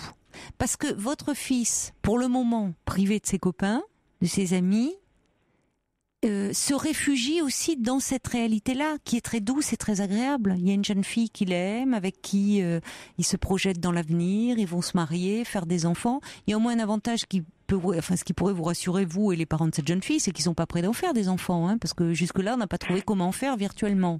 Donc au moins, il n'y a pas d'inquiétude, vous pourriez être plus angoissé si... Ça peut arriver malheureusement, parfois. Donc... Quand votre fils, là ça fait combien de temps que vous êtes en région parisienne ? Depuis le mois de décembre. D'accord. Donc il faut aussi le temps que lui, comment ça se passe dans son collège ? Ah, ça se passe très bien. Ça se passe bien. Bon. Il s'est habitué, il travaille très bien. Bon, je suis très contente dans le sens où lui s'est habitué, moi pas du tout à la vie parisienne, des transports.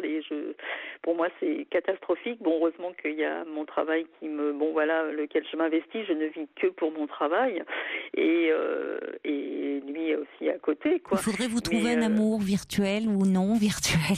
Non, parce que par ailleurs, mon compagnon est resté dans la région où je suis, quoi. Donc, vous avez donc le compagnon qui n'est pas le père de votre fils. Voilà, c'est ça. D'accord. Donc vous avez un amoureux. Ah oui, moi, de ce d'accord. côté-là, moi, il n'y a pas de souci. Moi, d'accord. Vous en parlez au père, d'ailleurs, de votre fils, de cette histoire ? Non, je n'en ai pas parlé. Honnêtement, j'en ai pas Et parlé. Pourquoi ? Peut-être que... Alors, vous attendez que lui en parle ?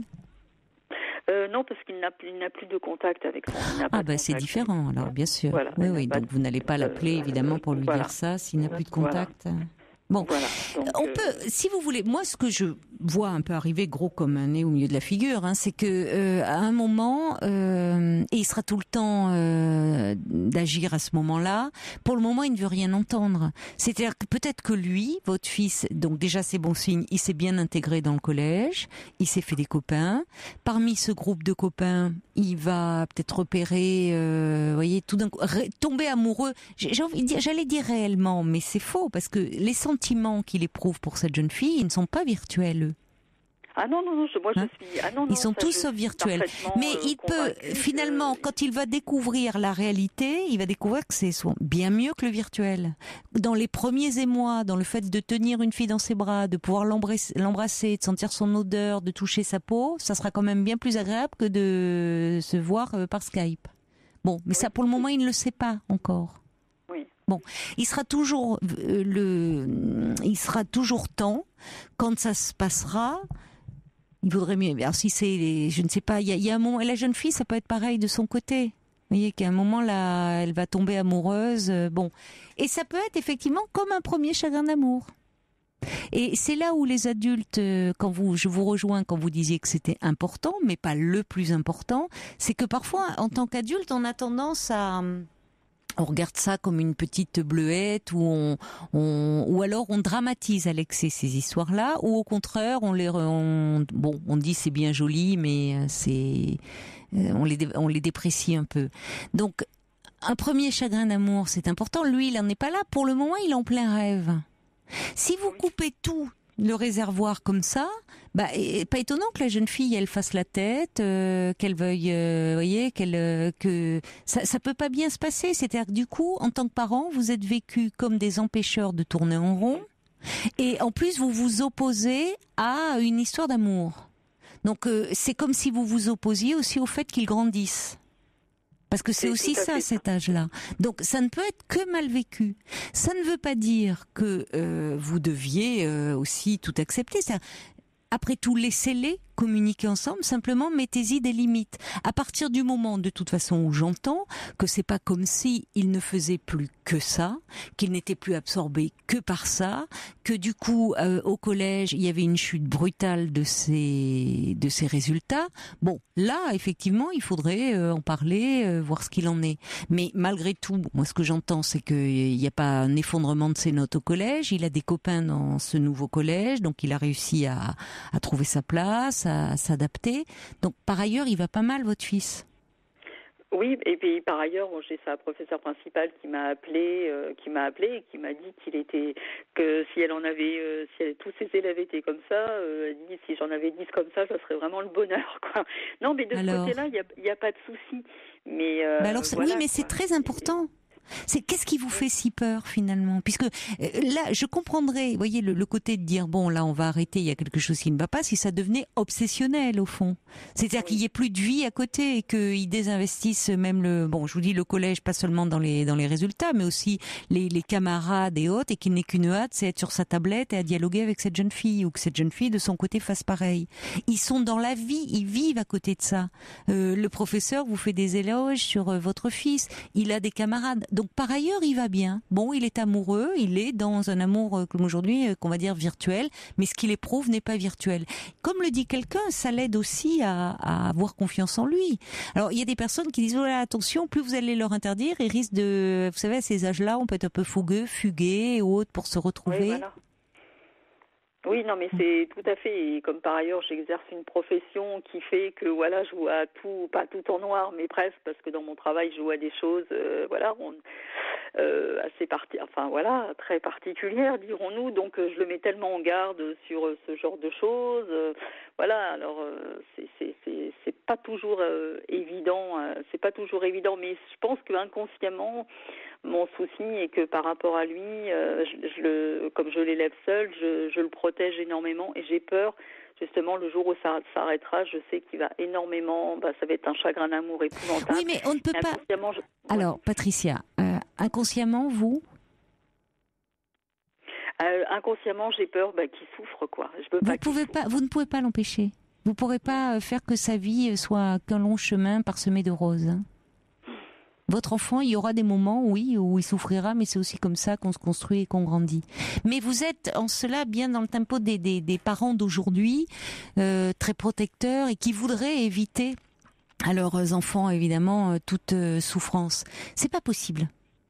Vous pouvez évidemment faire en sorte de limiter les risques et qu'ils ne soient pas confrontés à des gros traumatismes. Mais la souffrance... Le chagrin d'amour, vous ne pourrez pas lui éviter. Que ça soit virtuel, non virtuel, vous ne pourrez pas lui éviter. En revanche, quand ça aura lieu, ce que vous pourrez faire, c'est être là et dire oui, c'est bien une réalité, ça existe, on s'en remet.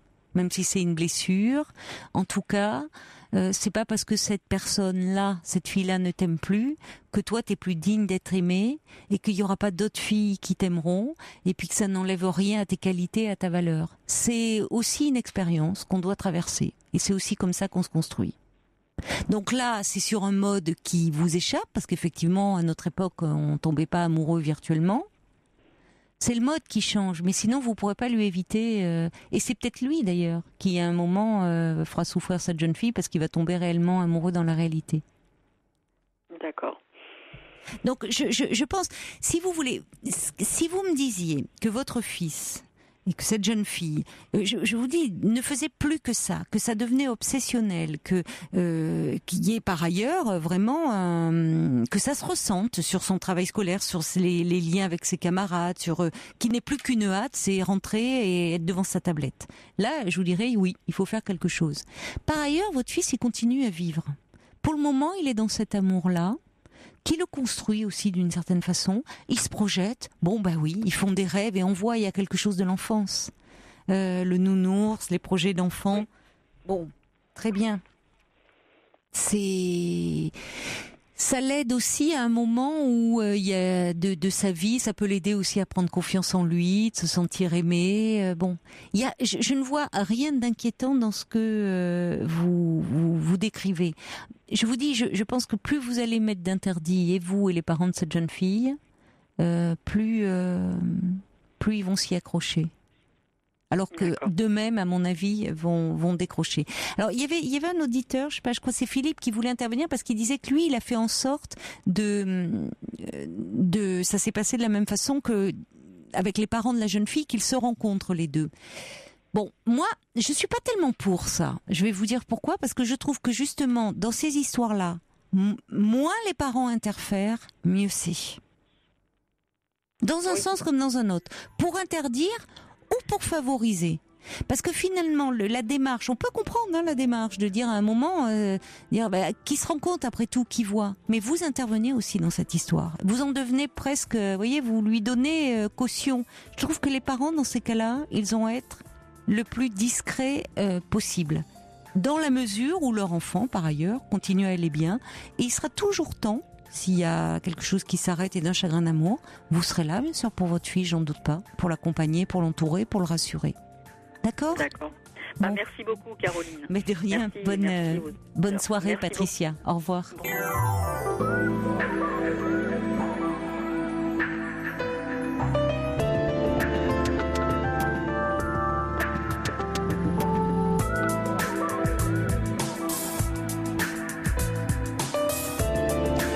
La nuit se poursuit sur Europe 1 avec vos témoignages au 39 21, vos commentaires, vos réflexions par mail sur le site europe1.fr, par SMS au 7 39 21, en commençant bien votre message par le mot nuit, également sur la page Facebook de l'émission. Alors, vous êtes emplis de bienveillance par rapport à ces amours adolescentes dont nous parlait Patricia à l'instant avant le journal, puisqu'elle a un fils de 14 ans qui est tombé très amoureux d'une jeune fille, comme ça, via les réseaux sociaux. Ils ne se sont pas rencontrés, mais ils se projettent dans l'avenir. Ils ont déjà choisi le prénom de leurs enfants. Et finalement, il y a Monica qui dit, vous savez, votre fils risque de davantage souffrir de votre interdiction que de l'amour qu'il ressent pour cette jeune fille. Il y a quelqu'un qui dit, pourquoi tant d'inquiétude finalement pour un enfant qui par ailleurs semble bien équilibré. Il y a Margaret qui dit, cet amour adolescent est adorable, ne les brusquez pas trop, ils se sentent tellement heureux et il y a tellement d'adolescents en pleine dérive, laissez-les un peu rêver, vos enfants. Elle a raison, Margaret, c'est aussi quelque chose qui les construit. Olivier dit, j'ai connu cela avec mon fils. Alors Olivier dit, je l'ai mis devant ses responsabilités en lui parlant avenir et argent. Je pense qu'il n'avait pas le même âge, mais tout en ne lui interdisant rien et en l'accompagnant dans une relation père-fils. C'est ça, je crois aussi, Patricia. On peut toujours être présent si les choses se compliquent ou enfin c'est difficile à trouver le juste milieu quand on est parent d'adolescents, c'est-à-dire être présent puisqu'ils ont besoin de la présence des parents, mais sans être intrusif. Or, le fait de mettre un interdit peut être vécu comme une intrusion. Et ça, évidemment, les adolescents ne supportent pas. Il y a quelqu'un qui dit, plus vous vous opposez, plus ils vont résister. Monica qui dit, après tout, Roméo et Juliette n'étaient guère plus âgés. Il y a quelqu'un qui dit, dans plusieurs épisodes de Plus belle la vie, on explique très bien ces relations et quand les parents interdisent, eh bien, les enfants s'accrochent. Voilà un petit peu toutes vos réactions, en tout cas les plus significatives. J'avais un petit message. Non, je crois pas. On va accueillir tout de suite Julie qui est avec nous au 39 21. Bonsoir Julie. Bonsoir. Bonsoir. Je suis un peu stressée de vous retrouver là à l'antenne. Vous voulez que je vous aide un petit peu pour démarrer et après vous prendrez le relais. Oui, je veux bien. Alors donc, je vais commencer. Vous avez 35 ans. Oui. Vous travaillez, je dis un petit peu comme ce que vous avez dit hors antenne, un boulot, tout pour moi, tout pour vous, pardon, puisque là c'est écrit tout pour moi, mais tout pour vous comme on dit, célibataire, et pourtant depuis quelques jours, vous sentez, vous pleurez beaucoup depuis 3 jours. C'est ça, depuis quelques jours en fait, j'ai l'impression que je me suis un peu écroulée alors que en fait j'étais bien. D'accord. Et j'avais fait de beaux projets, enfin voilà, et je sais pas, un baisse de morale brutale, une baisse de morale brutale. D'accord. Et j'ai l'impression vraiment de m'être effondrée en fait, donc de plus faire mes activités comme je faisais avant, toutes mes activités sportives, de plus sortir. Voilà. Ça vous est tombé dessus ? Oui, c'est pas la première fois, en fait. C'est pas la première fois. Non, c'est pas la première fois. Ça m'était déjà arrivé où tout va bien et un jour je me réveille, je sais pas pourquoi, ou un soir et c'est vraiment le sentiment que voilà, il y a plus rien qui va et que tout s'effondre. Sans savoir vraiment, sans pouvoir le raccrocher à quelque chose, à un événement particulier. Non, oui. Sans le raccrocher à un événement particulier. C'est souvent ce qui est le plus difficile d'ailleurs, parce que finalement on va mal et on ne sait pas pourquoi. C'est ça. Bon, après, je sais que j'aurai un très, très gros travail à faire sur moi-même pour plein d'autres problèmes, mais bon, ça, c'est encore autre chose. Parce que dans les fois précédentes où ça s'était passé, vous aviez commencé un travail ou justement, dès que ça va mieux, vous dites, bon, après tout, on laisse les problèmes de côté? En fait, je ne suis pas suivie par un psychiatre ou un psychologue de façon régulière, mais j'en ai initié plusieurs. Puisque j'ai eu, depuis mon adolescence, c'est vrai que j'ai eu pas mal de problèmes, tout ce qui est autour de l'alimentation, donc j'ai fait un gros travail sur moi-même là-dessus. Qu'est-ce qui se passe au niveau de l'alimentation? Je suis passée par des phases d'anorexie, de boulimie, et c'est vrai que ça fait donc 20 ans maintenant que je me traîne un peu ça, et que j'essaie de gérer ça avec différents médecins. Sans vraiment guérir totalement, mais en essayant d'avancer quand même petit à petit. Quand mais j'ai pas un suivi régulier toutes les semaines, par exemple. Quand vous dites sans vraiment guérir, c'est que vous êtes plutôt dans la restriction ou plutôt dans un peu ça déborde Je suis un peu je suis plus dans la boulimie, mais étant donné que j'essaie de faire attention, j'essaie de compenser. En faisant du sport? Faire un équilibre, on va dire. Et c'est comment cet équilibre? En vomissant? Non, en faisant du sport. Parfois oui. Mais sinon, en essayant de me restreindre à certains autres moments. D'accord. Et donc, c'est vrai que ça n'arrange pas quand je suis en phase de déprime comme ça. C'est-à-dire que là, ça a repris, c'est plus fort, quoi. Oui, là, c'est complètement n'importe quoi. Donc, ça n'importe quoi dans des crises un peu de boulimie, c'est ça que vous voulez dire? D'accord. Complètement. Bon, c'est pas très grave, hein, ça peut arriver, ça. Oui. Oui, après, c'est vrai que pour l'estime de soi, c'est pas forcément. C'est pas très bon, bien sûr, mais c'est pas ça qui va changer la donne sur quelques jours.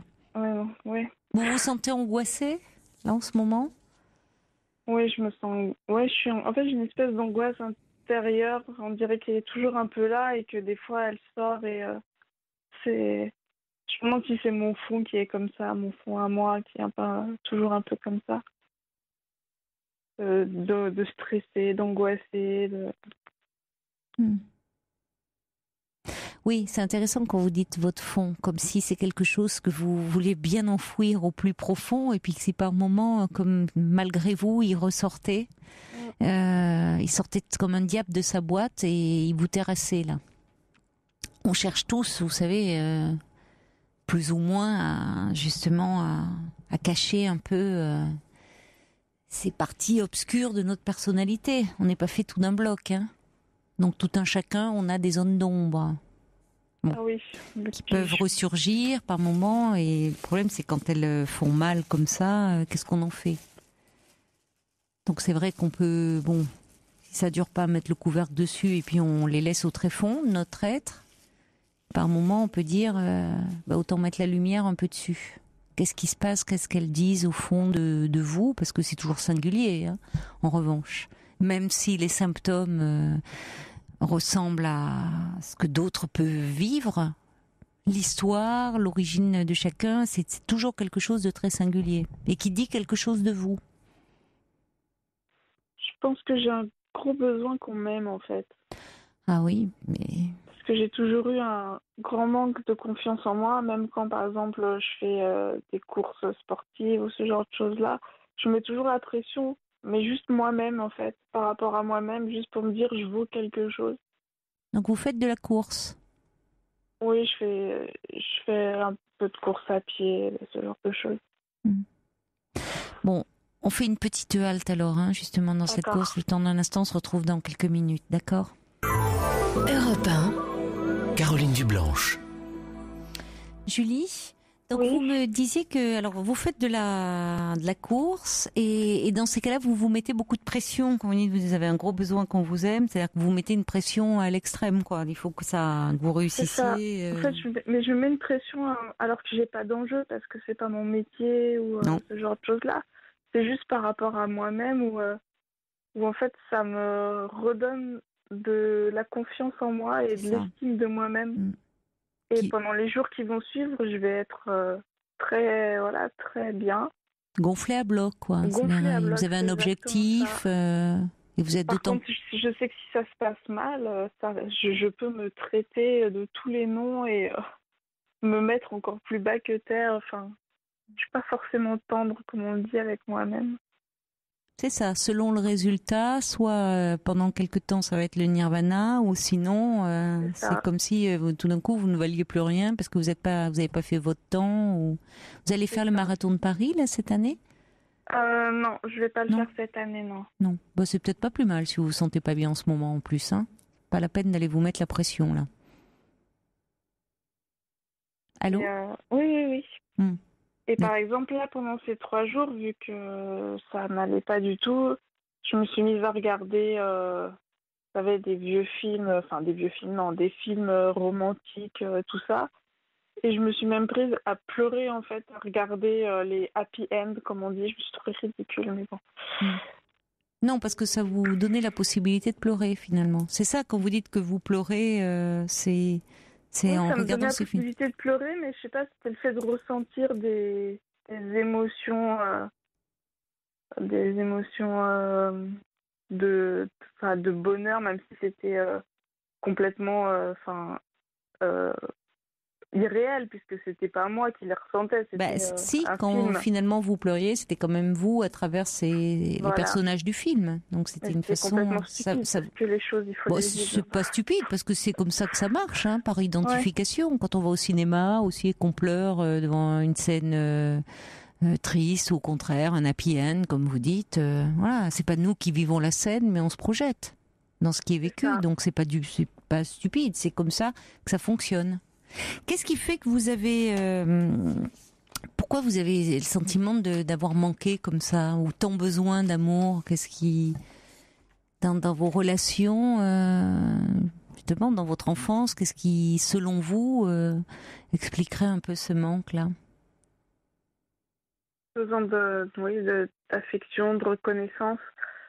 Mes parents, j'étais pas très démonstrative moi-même quand j'étais jeune, mais mes parents, je sais qu'ils m'aiment, hein, même si je l'ai pas ressenti en fait.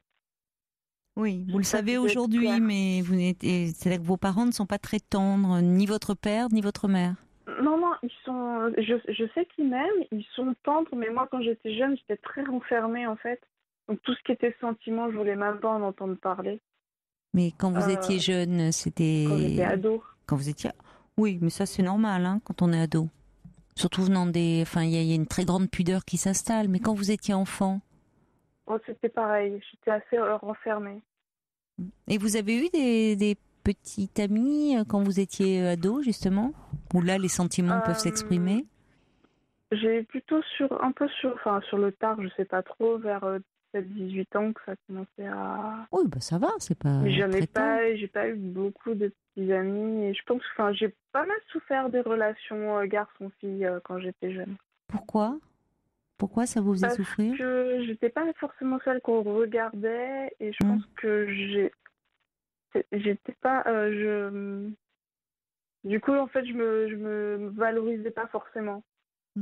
Je disais, voilà, on te regarde pas parce que t'es pas jolie, parce que t'es pas intéressante, parce que t'es pas la fille, t'es pas comme telle fille de la classe. Je pense que ça arrive à pas mal de personnes. Oui. Mais... Oui. Et aujourd'hui, dans vos histoires d'amour, est-ce que ça va un peu mieux, ou est-ce que vous avez toujours le sentiment de galérer un peu, d'être pas celle qu'on remarque, justement? Alors, je galère un peu, peut-être pas pour les mêmes raisons. Moi, ça dure jamais très longtemps. Alors, je ne sais pas pourquoi, mais des fois, c'est moi qui m'accroche pas, ou des fois, c'est l'autre personne qui n'accroche pas. Mais c'est vrai que je suis plus souvent célibataire qu'en couple. Et à chaque fois, les fois où je suis en couple, ça dure pas forcément très longtemps. Et c'est vrai que donc des fois, plusieurs fois, c'était la personne qui accrochait pas, et d'autres fois, c'est moi qui accroche pas. Et c'est vrai que j'ai besoin de ressentir des choses pour être avec quelqu'un. Bah, vous avez raison. C'est mieux. Et des fois, je contrôle pas forcément, en fait. Voilà, j'ai besoin que ça m'apporte quelque chose à l'intérieur de moi. Et des fois, ça arrive avec certaines personnes, et quand ça arrive, en général, il y a toujours un paramètre qui fait que ça ne peut pas fonctionner. Mais bon. Oui, mais qui n'est pas toujours lié à vous. Voilà. Parce que l'autre, comme vous dites aussi, a une histoire, il y a des circonstances extérieures. Vous-même, parfois, vous n'accrochez pas. Mais aujourd'hui, vous n'êtes pas... Enfin, on vous remarque, vous vivez des histoires. Même si elles ne durent pas, il y a des rencontres qui se font. Il n'y a pas trop de rencontres, non. Pas trop. De temps en temps, mais pas trop. Je trouve pas que ce soit très simple de rencontrer des... Et vous avez des amis ? Oui, j'ai des amis, oui. Avec qui vous parlez parfois de ces moments comme ça que vous traversez, c'est un peu plus difficile ou c'est quelque chose avec certains amis, je peux en parler. C'est bien déjà. Et puis après, bon, selon le niveau de relation, on ne parle pas forcément de tout, mais... Et quand vous me dites que ça vous est déjà arrivé, donc des moments comme ça où vous avez le sentiment de vous écrouler brutalement, ça dure ? Les dernières fois où ça s'est passé, où ça passe comme ça. Ça dure 3-4 jours. Pas plus. Non, et puis après, j'arrive à refaire surface. Et alors, qu'est-ce qui vous permet de refaire surface ? C'est comme ça passe comme c'est venu. C'est que, voilà, je me remets à sortir, à reprendre une activité normale et j'essaye d'oublier. Et ces 4 jours, en essayant de me dire que plus jamais, et que si je pouvais retourner 3 jours en arrière, et que voilà. Si ça dure 3-4 jours, c'est pas énorme, hein. C'est pas non plus... vous vous rétablissez très vite, finalement. Parce que vous me dites, vous avez l'impression de vous écrouler, c'est pas... Finalement, ce qui est bien, c'est que vous vous récupérez très vite. Je sais pas si c'est bien, j'ai l'impression que ça... Enfin, en 3-4 jours... Il n'y a qu'à moi que ça arrive. Je vois personne d'autre dans mon entourage. On ne le voit pas. Parce qu'on ne le voit pas, tout simplement. Vous savez, j'ai vu un ami là qui est venu me sortir de mon trou là un peu cet après-midi, et je lui ai dit mais je vois pas toutes les autres nanas avec que je côtoie, enfin, sont pas comme moi quoi, elles sont entre guillemets, elles sont normales. Moi j'ai vraiment l'impression d'être quelque chose d'un peu à part. Écoutez, je peux vous dire que on se sent toujours dans ces cas-là différents et on a l'impression d'être à part, mais évidemment les autres ne le voient pas ça, parce que c'est des moments que l'on cache, ces moments où on a tout d'un coup pas très envie d'ailleurs de sortir de chez soi ou de sortir de son lit, ou bon, ce qui ne veut pas dire qu'après vous allez au travail, personne ne le remarque. Vous n'êtes pas la seule à vivre ça. Parce que c'est d'habitude ce que l'on tait, ce que l'on cache. On ne le dit pas spontanément aux autres, ces moments-là de fragilité. Vous voyez ? Mais alors après, c'est pour ça que je vous disais, si ça dure 3-4 jours et que ça passe, bon, c'est pour ça d'ailleurs que vous n'allez pas vraiment consulter de façon régulière. Parce que vous vous récupérez assez bien en ayant un cadre autour de vous et en vivant avec un peu ce contrôle un peu anarchique, mais autour de votre nourriture, vous avez besoin de contrôler, quoi. Vous fixez un cadre, on le voit d'ailleurs avec cette histoire de course, avec il vous faut quelque chose un peu qui vous contienne. Et puis il y a des moments où... Est-ce que vous arrivez après coup à identifier ce qui a pu déclencher ce malaise ? Que ça soit au travail ou sur un plan privé. Est-ce qu'avec le recul, vous arrivez à vous dire, tiens, c'est peut-être même quelque chose qui paraît anodin, mais la réflexion d'un tel ou pas du tout ? Est-ce que ça vous tombe dessus et vous ne comprenez pas ? Non, je pense qu'en fait, j'essaie toujours de me mettre des règles pour faire tout bien comme il faut. Que ce soit, voilà, je vais à l'entraînement, je vais au boulot, j'optimise mon temps en faisant ça, je mange ceci, je mange comme ça. Voilà, j'essaie que ce soit tout bien et qu'il y a un jour où je vais plus réussir en fait à tenir ce que je me suis entre guillemets imposé, et c'est là où ça va complètement diverger en fait. Je sais pas si c'était très clair, mais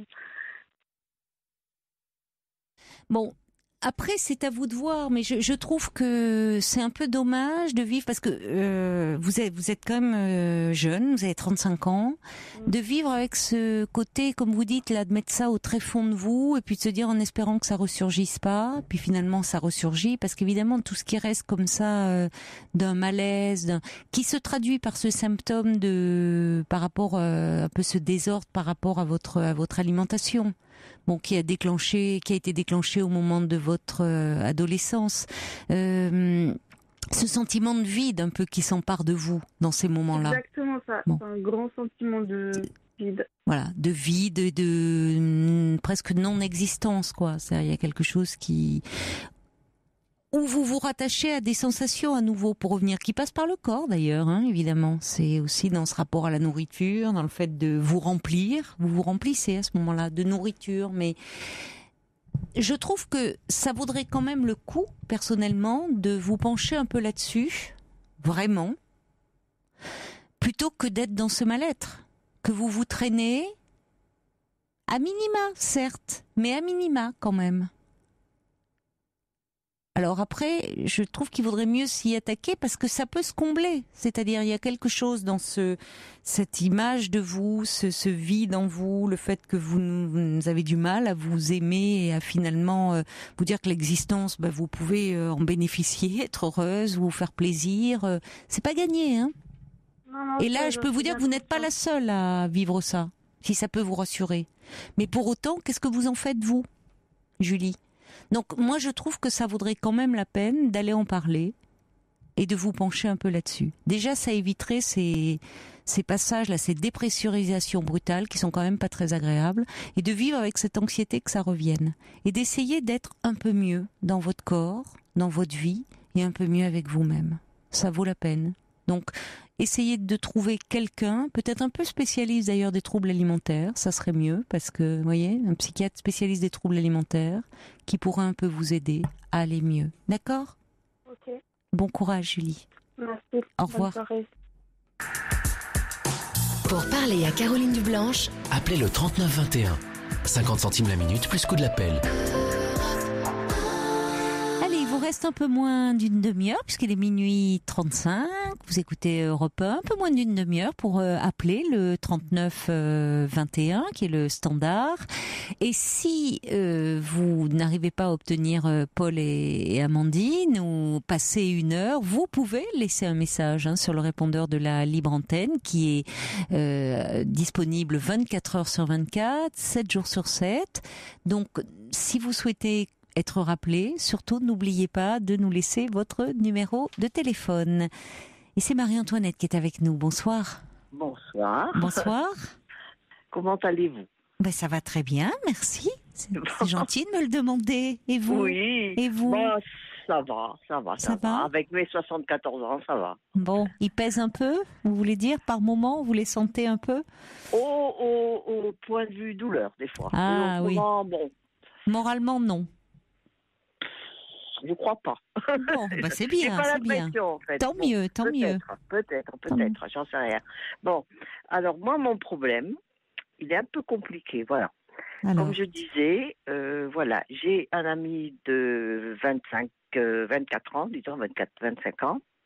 Qui a 24 ans ou vous le connaissez? Vous le connaissez depuis 25 ans? Voilà, 25 ans, donc il est marié, bien sûr. Il m'a proposé, en fait, de me louer un appartement à lui pour que je puisse me rapprocher de lui, enfin que je sois plus près de lui, parce que jusqu'à présent, chaque fois qu'il a changé d'endroit, je me suis débrouillée pour me rapprocher, quoi. Voilà. D'accord. C'est un peu l'histoire, voilà. Alors, donc, quand vous dites un ami, c'est en fait, c'est votre amoureux, voilà. Voilà, c'est ça. Depuis 25 ans. Je l'aime, hein, oui. Voilà. On peut dire ça. Ça s'entend. Oui. Et lui aussi. Bon. Oui. Bon. Parce que il est très sensible. Enfin, voilà. Bon. En fait, voilà. Le problème, c'est que quand il m'a posé cette question, qu'il m'a demandé si je voulais bien, dans ma tête, comme il est marié, il a des enfants, sa femme c'est très bien notre comment on dit ça, relation. Elle est au courant de votre relation. Elle est en relation, oui, d'accord. Elle n'a jamais été très, très. Je veux dire que, je sais pas, enfin, elle est assez particulière là-dessus. Bon, voilà. Et en fait, moi, j'ai dit non. Pourquoi ? Parce que je me suis dit, si demain il arrive quoi que ce soit à un ou à l'autre, je vais être dans une histoire de famille. Je sais pas comment vous expliquer ça. Ben si, je comprends très bien. C'est-à-dire que, évidemment, la proposition... Les enfants ne le savent pas. Enfin, je sais pas s'ils le... Sans doute pas, peut-être un peu, mais ils le savent pas. Mes enfants le savent, mais pas ses enfants à lui. Il en a 3. Bon. Mais pour que je comprenne bien, il vous a proposé, parce qu'il déménage souvent, donc, ce monsieur ? Il a demandé assez souvent. Oui, il a été enfin, avant, moi je l'ai connu là où on travaillait, donc sur la région. Voilà. Donc vous rapprochez de lui à chaque fois, à chaque fois. À chaque fois, ça s'est pas passé. 2 fois. Voilà, bon, d'accord. Et alors là aujourd'hui, il vous proposerait de vous louer un appartement dont il est propriétaire, mais et donc un prix plus raisonnable, c'est ça ? Oui. Un peu plus grand, plus raisonnable, un peu plus grand et un prix plus raisonnable, voilà. Donc, si je peux vous donner, par exemple, moi je paye 540, bon, il aurait peut-être fait 300, quoi, voilà. Bon. 540 et il vous le ferait à 300 ? 300, par exemple. Oui, ben. À peu près. Ça serait intéressant, c'est sûr. C'est toujours intéressant. C'est intéressant, mais comme vous dites, parfois. Ce que l'économie que vous feriez, vous risquez de la payer par autrement, parce que c'est-à-dire qu'après, il comprend pas ça, mais enfin bon, voilà. Ben, il comprend pas, c'est très bien parce qu'il est dans le présent, il n'imagine pas. Vous êtes obligé d'anticiper un petit peu, ça vous met dans une position quand même de dépendance vis-à-vis de lui. Voilà, s'il arrive quoi que ce soit, sans parler à une disparition, mais qu'il soit peut-être moins. Le problème, c'est qu'il est très malade déjà, lui. Ah, voilà, c'est ça. Bon, il est très très malade. Bon, il va encore se faire opérer, tout ça. Mais là, quand tu m'as posé la question, ça allait bien, ça allait pas trop mal, quoi. Voilà. Donc, mais je sais pas pourquoi, j'ai eu un sentiment de me dire. Déjà, je me suis demandé pourquoi je faisais ça. Quand je lui ai demandé, il m'a dit, tu sais, j'ai envie que tu sois bien, que tu sois pas trop loin de moi. Enfin bon, c'est pas que je suis très loin, ça fait quand même 2 heures de trajet quand même. Déjà, il le fait pour vous, mais aussi pour lui. Il y a un intérêt. C'est ça. C'est pas totalement altruiste. Enfin, il le fait. Mais j'ai bien compris aussi. Vous êtes plus proche de lui. Et puis finalement, c'est peut-être une façon de. Bon, ça fait 25 ans qu'il est dans votre vie, que vous lui consacrez aussi la vôtre, du temps. Voilà. C'est une façon un peu peut-être de compenser aussi. Il se rend bien compte que ça n'a pas toujours été simple. Je pense qu'il y a aussi quelque chose de cet ordre-là, finalement. De compensation, oui, de me dire, bon, bah, tu vois, voilà, quoi, donc. Mais quand je lui ai dit, mais tu sais, bon, moi, j'ai pas trop envie parce qu'il y a ta femme, il y a tes enfants, je souhaite pas du tout parce que alors, pour moi, ça serait très dur. Il y a ta femme, il y a tes enfants. Comme il n'est pas bien, il est très très malade. Enfin, c'est au niveau de la aorte. Enfin, vous voyez, c'est ce que je veux dire, quoi. Bon, donc, c'est assez grave, quoi. Et donc, je me dis, bon, si demain il disparaît, je suis dans cet appartement, je vais plus me sentir bien du tout. Non, c'est vrai. Et vous avez raison, vous ne vous sentirez presque pas à votre place. Alors que vous payez un loyer, mais... Même alors, c'est ce qu'il me dit, oui, mais tu sais, un contrat, c'est un contrat, bon... Un contrat, oui, mais comment il en parlerait dans les faits un contrat, c'est il n'en parlerait plus, puisqu'il ne serait plus là. Non, mais à sa femme, est-ce que... Là, je parle pas de ça. Mais sa femme, apparemment, elle était... Il lui dirait, là, est-ce qu'il lui dirait à sa femme ? De quoi ? Mais ça, cette histoire d'appartement, qu'il vous louerait cet appartement. Oui, bien sûr, parce que c'est à eux deux en plus, c'est pas. Alors voilà, donc sa femme peut l'accepter de son vivant contre bon gré, mauvaise fortune, mais comme vous dites, s'il arrivait malheureusement, qu'il ne soit plus là, la donne changerait. Et vous pourriez de vous-même d'ailleurs, même sans qu'on vous fasse une réflexion, vous dire qu'est-ce que je fais. C'est pas qu'une histoire. Voilà. Donc peut-être que vous gagneriez plus de liberté à être dans un appartement que vous trouvez vous. Oui. Mais en fait, le problème c'est que j'aime pas trop l'endroit. Enfin, j'aime pas trop l'endroit. Alors je vous explique pourquoi. Déjà, je suis un peu bon. C'est sa femme qui a voulu aller là parce qu'il y a sa sœur et son frère son frère à elle qui habite là pour être plus près. Voilà, bon. Et moi, je suis allée souvent là-bas. Et j'aime pas trop. Alors je sais pas pourquoi j'aime pas, hein, parce que bon. Là-bas, c'est-à-dire c'est là où ils habitent. D'accord. Voilà, où ils sont actuellement.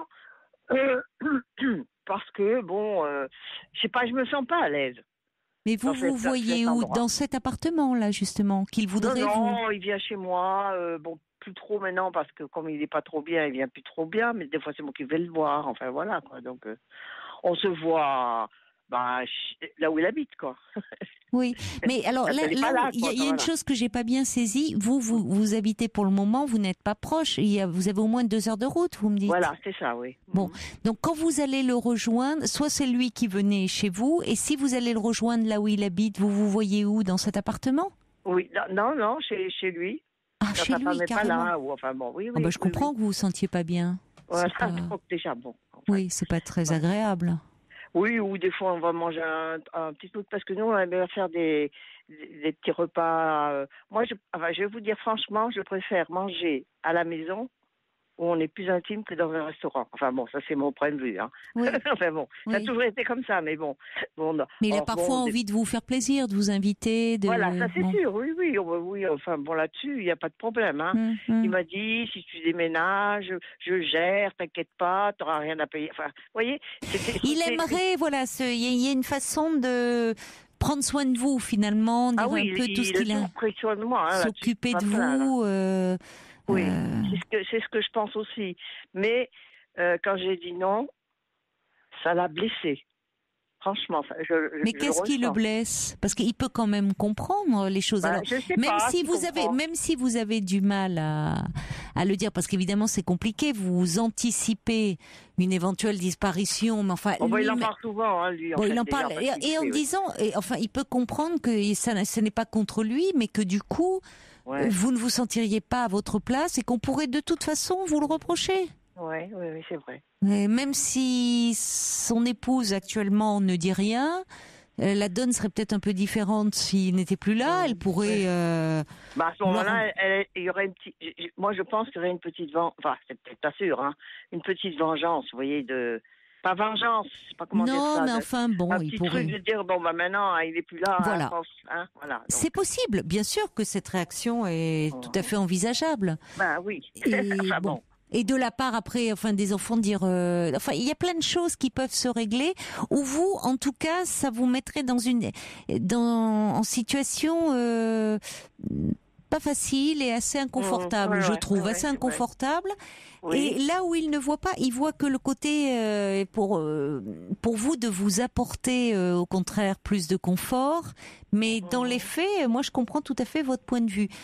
On s'arrête un instant, Marie-Antoinette, je vous retrouve tout de suite. Europe 1. Caroline Dublanche.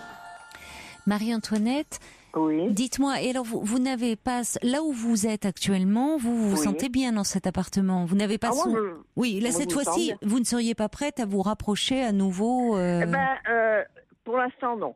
Oui, je comprends. Bon, pour l'instant, non. C'est vrai que des fois, ça me manque de le voir ou même parce que quand on est plus près, c'est plus facile. Évidemment, ça vous permet, même pour prendre un café rapidement. Mais simplement, pourquoi il s'est tant fâché selon vous? Enfin, pourquoi ça l'a blessé? Il s'est pas fâché, ça l'a blessé. Pourquoi? Pendant 2-3 jours, j'ai senti qu'il n'était pas bien, comme on dit, parce que il m'a dit, moi, j'avais fait un rêve. C'était quoi son rêve? Moi, j'avais fait un rêve que tu sois près de moi et que je t'offre quelque chose. Enfin, voilà. Donc, il avait fait ce rêve-là. Et moi, je l'ai refusé. Qu'il vous offre quelque chose, oui. Mais enfin, bon, là, c'est en l'occurrence 200 € de réduction sur un loyer. C'est pas non plus... Non, mais de me faciliter d'être près de lui, quoi. Enfin, je sais pas comment dire ça, quoi. Bon. Il aimerait, il aimerait que vous soyez près de lui. Mais à ce moment-là, c'est pour ça que je vous posais la question. Vous pourriez... Oui, pardon, excusez-moi. Non, vous pourriez être plus près de lui, mais enfin, pour vous, c'est pas simple non plus. C'est encore déménager. Il faut qu'il se rende compte aussi de tout ça, hein. Hormis, vous pouvez être dans un endroit, dans un appartement où vous vous sentez bien, vous n'avez pas forcément envie. Je ne sais pas, ça dépend aussi de vous. Lui, c'est son rêve, est-ce le vôtre? Le voir, oui, mais ce que ça implique derrière, c'est pas simple non plus à chaque fois. Ah ben non, mais ça, je sais pas. Je sais pas s'il l'a compris en fait. Je lui ai dit carrément, je lui ai expliqué que bon après, que s'il y avait un problème, que bon après, moi je me trouverais avec sa femme et puis ses enfants. Bon, ses enfants apparemment ils savent pas, mais enfin bon, ça m'étonnerait quand même. Enfin, bon, il me dit qu'ils savent pas, qu'ils le savent pas. Et puis je me dis bon après, Mais il pourrait penser, c'est-à-dire, moi j'ai le sentiment que tout en ayant cette relation depuis toutes ces nombreuses années avec lui, vous avez quand même conservé votre indépendance. Ah oui, en et plus, vous je me dis toujours, oui, t'es indépendante, je le sais. Mais c'est aussi certainement ce qu'il a aimé et ce qu'il aime encore chez vous. Alors, là, ça pourrait laisser à penser à la famille que peut-être il vous a un peu... J'aime pas cette expression, mais un peu entretenu presque, enfin, vous voyez. Voilà, c'est pas agréable. Après, il me reproche qui m'est payé. Enfin, oui. C'est arrivé très. Oui, ça pourrait vous être reproché. Il m'a vraiment aidé au tout début. Ça, c'est vrai. Bon, il n'a pas cherché à comprendre. Il a payé ce qu'il avait. Enfin bon, j'ai été dans un état très. Une situation compliquée. Une situation très grave. Avec mes 4 enfants, j'étais toute seule. Enfin voilà. Donc, il m'a beaucoup aidé. Oui. Mais. Mais s'il veut vous aider, il peut le faire autrement. S'il veut continuer à faire quelque chose pour vous, et peut-être aussi parce que.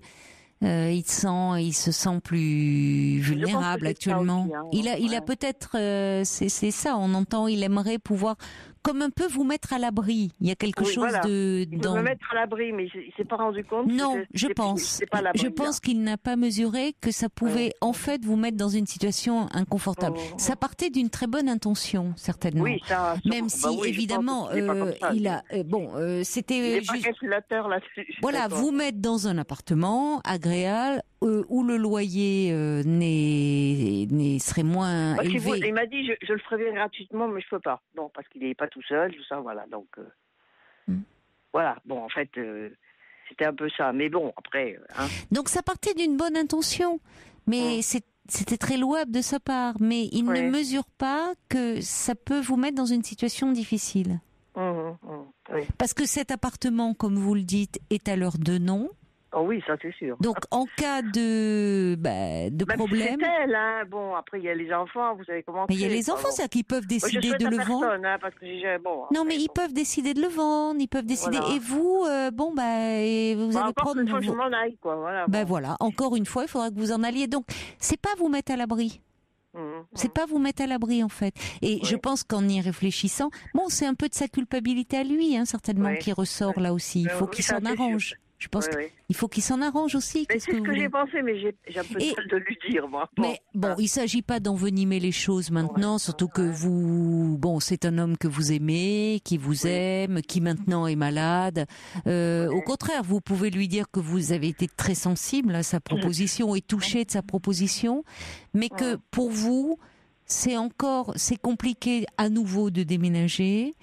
Et de vous retrouver dans une situation qui peut être un peu précaire, puisque finalement l'appartement étant aussi à son épouse, aux enfants, à un moment vous risquez de vous retrouver dans une situation un peu difficile et pas à votre place. Vrai.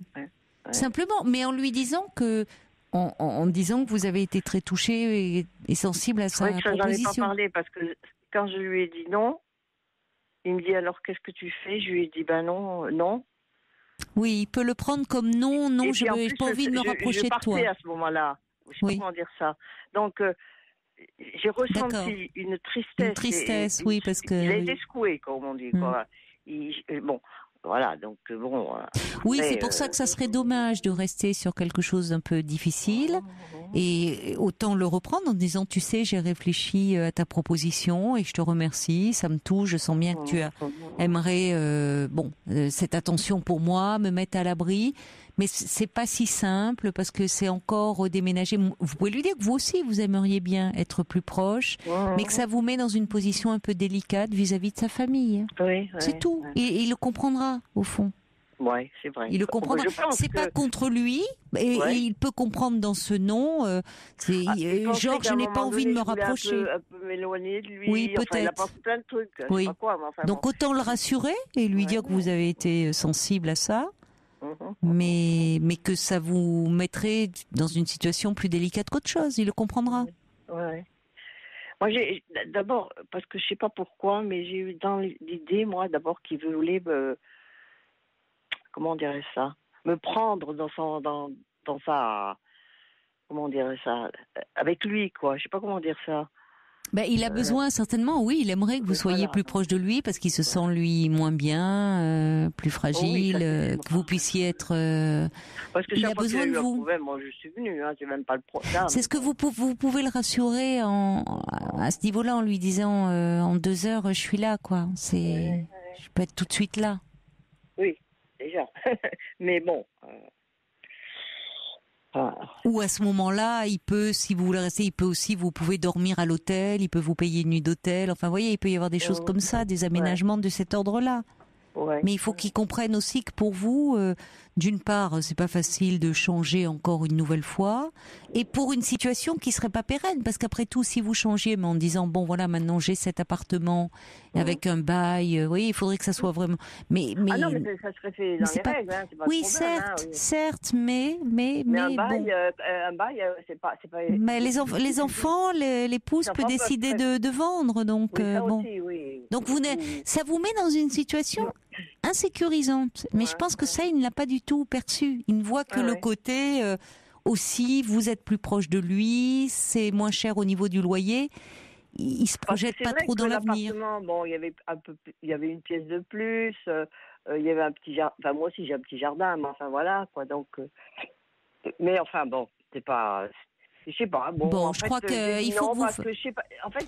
J'ai dit non parce que je me suis pas sentie à l'aise du tout. Voilà. Ça compte et c'est important. Et expliquez-lui pourquoi. Pour ne pas rester sur un malentendu, qu'il n'ait pas le sentiment que c'est lui que vous rejetez ou au contraire. Ah non, en plus, alors dites-lui. On s'est revus et tout ça, mais bon, je sens encore des fois que. Mais parlez-lui en crevez l'abcès. Parlez-en avec lui plutôt que de rester en disant, tu sais, j'ai réfléchi, je te remercie parce que je sens bien que tu aimerais pouvoir un peu me mettre à l'abri, me protéger, comme tu l'as toujours fait, comme tu l'as déjà fait par le passé. Oui, même encore. Mais aujourd'hui, la situation est un peu différente et je ne veux pas, ça pourrait me mettre dans une situation compliquée par rapport à ta famille. C'est tout. Voilà, il n'y a pas besoin d'aller plus loin.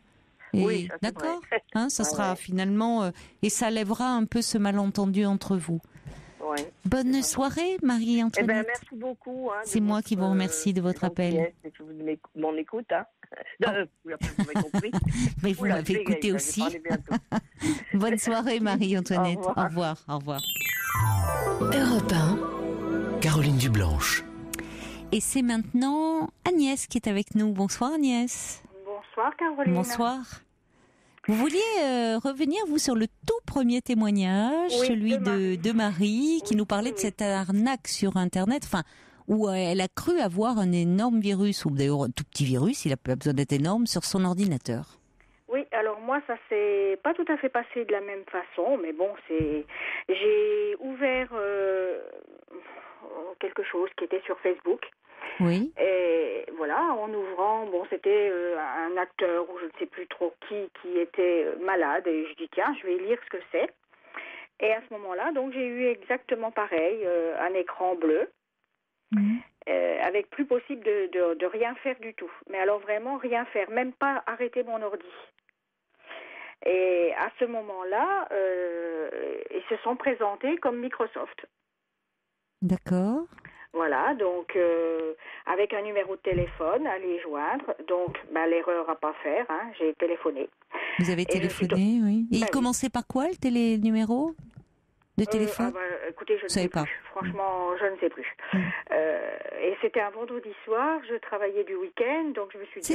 Ils font souvent ça les veilles de week-end alors. Oui. Peut-être parce que les gens sont coincés, d'autant plus, oui. Marie nous disait que c'était un samedi. Voilà. Donc je je me suis dit, bon, ben voilà, le week-end, je travaille, je vais pas pouvoir... parce que ils vous disent des tas de trucs, hein, oui, le temps que vous ayez un réparateur, tout ça, nous, on peut vous le faire en direct, on travaillera toute la nuit sur votre ordinateur pour le remettre en Ils sont bien serviables. Ah oui, non, mais ils sont très, très malins, très malins. Donc, je me suis laissée avoir. Et alors, ils me proposaient, pareil, presque 300 €. Mais pour mes beaux yeux, certainement, ils me faisaient seulement 99,90 €. Ah oui. Oui, comme ça, c'était pareil, c'était pour, voilà. Donc, je me suis laissée avoir aussi. Donc, j'ai donné mon numéro de carte. Et à ce moment-là, c'est vrai que je voyais qu'avec la souris, il contrôlait tout, quoi. Et moi, ça doit être très angoissant, de voir que tout d'un coup, comme si quelqu'un avait pris possession. Ah oui, puis vous voyez la souris qui bouge, Alors, j'avais l'impression qu'il faisait quand même quelque chose, parce que il y avait des tas de trucs, des tas de numéros, de machins qui s'allumaient, Donc, je me suis dit, c'est bon. Ils sont très forts, ils sont très forts quand même, faut dire. Donc, laissez votre ordinateur allumé, qu'ils me disent, et on va travailler toute la nuit dessus, il n'y a aucun souci, demain, tout sera réglé. Oui, alors qu'au contraire, il faut l'éteindre, en fait, se déconnecter complètement. Mais je n'arrivais pas du tout à l'éteindre. Ah oui, c'est vrai, vous m'aviez dit ça. Et comment avez-vous fait alors ? Alors du coup... Très vite, parce qu'on doit se quitter là, et en plus il y a l'alerte enlèvement, oui. Disons que j'ai... Appelé votre banque ? J'ai appelé ma banque, donc à 1h du matin malgré tout, en disant, voilà ce qui se passe, et ils m'ont dit, c'est bon, vous vous êtes fait avoir, quoi. Donc j'ai fait opposition tout de suite. D'accord. Et vous avez eu la répression des fraudes aussi, je crois. Oui, le lendemain matin, j'ai eu la répression des fraudes qui m'a téléphoné, oui. Et là, vous n'avez pas eu un doute en disant, c'est encore vous, c'est pas vrai, parce que là... Non, sur le coup... On peut être surpris, téléphone, la répression des fraudes. Et ils m'ont dit, écoutez, on a vu une carte qui passait de 99,90 €, on s'est bien douté que c'était quelque chose qu'il fallait pas. Donc je n'ai rien eu de débité, en fin de compte. Ils ont fait tout de suite ce qu'il fallait. Bon. Mais bon, ça fait quand même un drôle d'effet. Oui, j'imagine. Merci beaucoup, Agnès, de nous avoir raconté encore votre mésaventure et très succinctement. Merci, bonne nuit. Bonne nuit, au revoir. Au revoir. Il est 1h du matin, vous écoutez Europe 1.